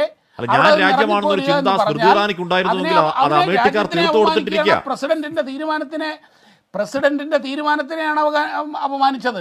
പ്രസിഡന്റിന്റെ തീരുമാനത്തിനെയാണ് അപമാനിച്ചത്. താങ്കൾ സ്മൃതി ഇറാനിയിൽ നിന്ന് പുരസ്കാരം വാങ്ങിക്കാത്ത രാജ്യത്തെ അപമാനിക്കാണെന്ന് പറയുകയാണെങ്കിൽ, ഞാൻ രാജ്യമാണെന്ന് സ്മൃതി ഇറാനിക്ക് ഒരു തോന്നലുണ്ടായിരുന്നുവെങ്കിൽ അത് അമേരിക്കക്കാർ തീർത്തു കൊടുത്ത ഇലക്ഷൻ കഴിഞ്ഞിരിക്കുകയാണ്. കേന്ദ്രമന്ത്രിയാണ്. കേന്ദ്രമന്ത്രി എന്ന് പറഞ്ഞാൽ ഒരു രാഷ്ട്രീയപരമായി വന്നതായിരിക്കാം, പക്ഷെ കേന്ദ്രമന്ത്രി ഈ രാജ്യത്തെ ഓരോരുത്തരുടെയും മന്ത്രിയാണ്, അല്ലാതെ വഴിയെ കൂടെ പോയവരല്ല. കേന്ദ്ര ക്യാബിനറ്റ് മന്ത്രിയാണ്. എന്താണ്, അവർ മോശക്കാരിയാണോ? അല്ല, പ്രസിഡന്റ് അത്ര വരുമോ? മന്ത്രി ഇവർക്ക് എന്താ ഇത്ര വലിയ വിഷമം? അത് പ്രസിഡന്റിൽ നിന്ന് അതിന് സബ്ലിമിറ്റി എന്ന വാക്കുണ്ടല്ലോ സാർ. അത് പ്രസിഡന്റിൽ നിന്ന് കിട്ടിയാൽ മാത്രമേ ആ പുരസ്കാരത്തിന് അല്ലല്ലേ, അത് പൂർണ്ണത വരൂ, പ്രസിഡന്റിന്റെ തികവ് വരൂ. തീരുമാനം അതായിരുന്നു. ഇക്കാലം അത്രയും കൊടുത്ത രാഷ്ട്രപതി ഭവന്റെ പ്രസിഡന്റാണ്. തീരുമാനം അതായിരുന്നു. രാഷ്ട്രപതി ഭവന്റെ തീരുമാനം അങ്ങനെയെങ്കിൽ എന്താണെങ്കിലും അവർ രാഷ്ട്രപതി ഭവന്റെ തീരുമാനം എന്താണെങ്കിലും പ്രതിഷേധിക്കേണ്ടത് കുറച്ചു പേർക്ക് മാത്രം രാഷ്ട്രപതിയോടാണ്. രാഷ്ട്രപതി അവാർഡ് കൊടുക്കുകയും ബാക്കിയുള്ളവർ കേന്ദ്രമന്ത്രി കൊടുക്കുകയും ചെയ്യുന്നത് അത് ശരിയായ നിലപാടല്ലെന്നും രാഷ്ട്രപതി ഭവന്റെ ആ അവാർഡ് തീരുമാനമാണ്. കാണിക്കാൻ ഞങ്ങളില്ലെന്ന് തീരുമാനിച്ചത് അവരുടെ തീരുമാനമല്ലേ? അതിനെ രാജ്യത്തെ അവമാനിക്കാൻ കടന്നു വാക്കൊണ്ട് പറയാമോ? ആ തീരുമാനത്തിന്റെ പേരാണ് പറഞ്ഞത്. ആ തീരുമാനത്തിന്റെ പേരാണ് പറഞ്ഞത് ആന്റി നാഷണൽ. ആ തീരുമാനമാണ് പറഞ്ഞത്. രാഹുൽ അല്ല ഇലക്ഷൻ രാഹുൽ ഇലക്ഷൻ കഴിഞ്ഞാൽ ആന്റി നാഷണൽ സീസൺ കഴിഞ്ഞിട്ടില്ല കേട്ടോ.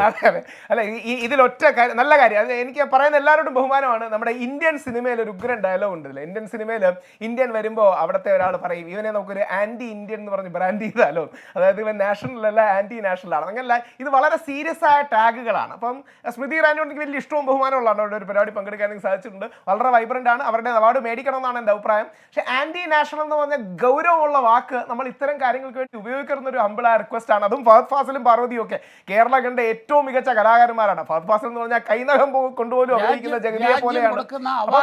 അതുകൊണ്ട് നമ്മൾ അതിനെ ഒരു പൊളിറ്റിക്കൽ കോൺടെസ്റ്റ് ആയി കാണുകയും ബഹുമാനിക്കുകയും ചെയ്യുന്ന പണം അവരുടെ റൈറ്റ് ആണ്. അസ്ഥാനത്തൊന്നും ഉപയോഗിക്കല്ലേ അസ്ഥാനത്ത് ആന്റി നാഷണൽ വാക്ക് ഉപയോഗിച്ചതിന് തിരിച്ചടി കഴിഞ്ഞ തെരഞ്ഞെടുപ്പിൽ ബി ജെ പി കിട്ടിയതല്ലേ? വെറുതെ എന്തിനാ ആന്റി നാഷണൽ വാക്ക് എടുത്ത് പോയി? ആ ട്രെൻഡ് കഴിഞ്ഞു. ആ ട്രെൻഡൊക്കെ കഴിഞ്ഞു സാർ. ആ ട്രെൻഡൊക്കെ കഴിഞ്ഞു സാർ. അടുത്ത നിയമസഭയിൽ 13-ൽ 10 ഇന്ത്യ സഖ്യമാണ്. ആ ട്രെൻഡൊക്കെ പോയി. ഈ പറഞ്ഞ ആന്റി നാഷണൽ ട്രെൻഡൊക്കെ നമ്മുടെ വിഷയം അതേ ആയിരുന്നില്ല. ഓക്കെ, വിട്ടേക്കൂ. അപ്പോൾ എന്താണ് ഈ സംഭവമായിരുന്നു. ആ ദൃശ്യങ്ങളാണ്. ആ ദൃശ്യങ്ങളിൽ നിന്ന് വളരെ വ്യക്തമാണ് ആസിഫ് അലിക്ക് നേരിട്ട അപമാനം. ആ അപമാനത്തോട് ആസിഫ് അലി ചിരിച്ചുകൊണ്ട് എങ്ങനെ നേരിട്ടു എന്നത് വ്യക്തമാണ്. ആസിഫ് അലിക്ക് ഒരിക്കൽ കൂടി ഹൃദയാഭിവാദ്യം. എന്തായാലും രമേശ് നാരായണൻ വൈകിയാണെങ്കിലും നിരവധികം മാപ്പ് പറയുന്നു. അതിനെയും സ്വാഗതം ചെയ്തേ മതിയാവും. എൻകൗണ്ടർ പൂർണ്ണമാവുന്നു. ഇനി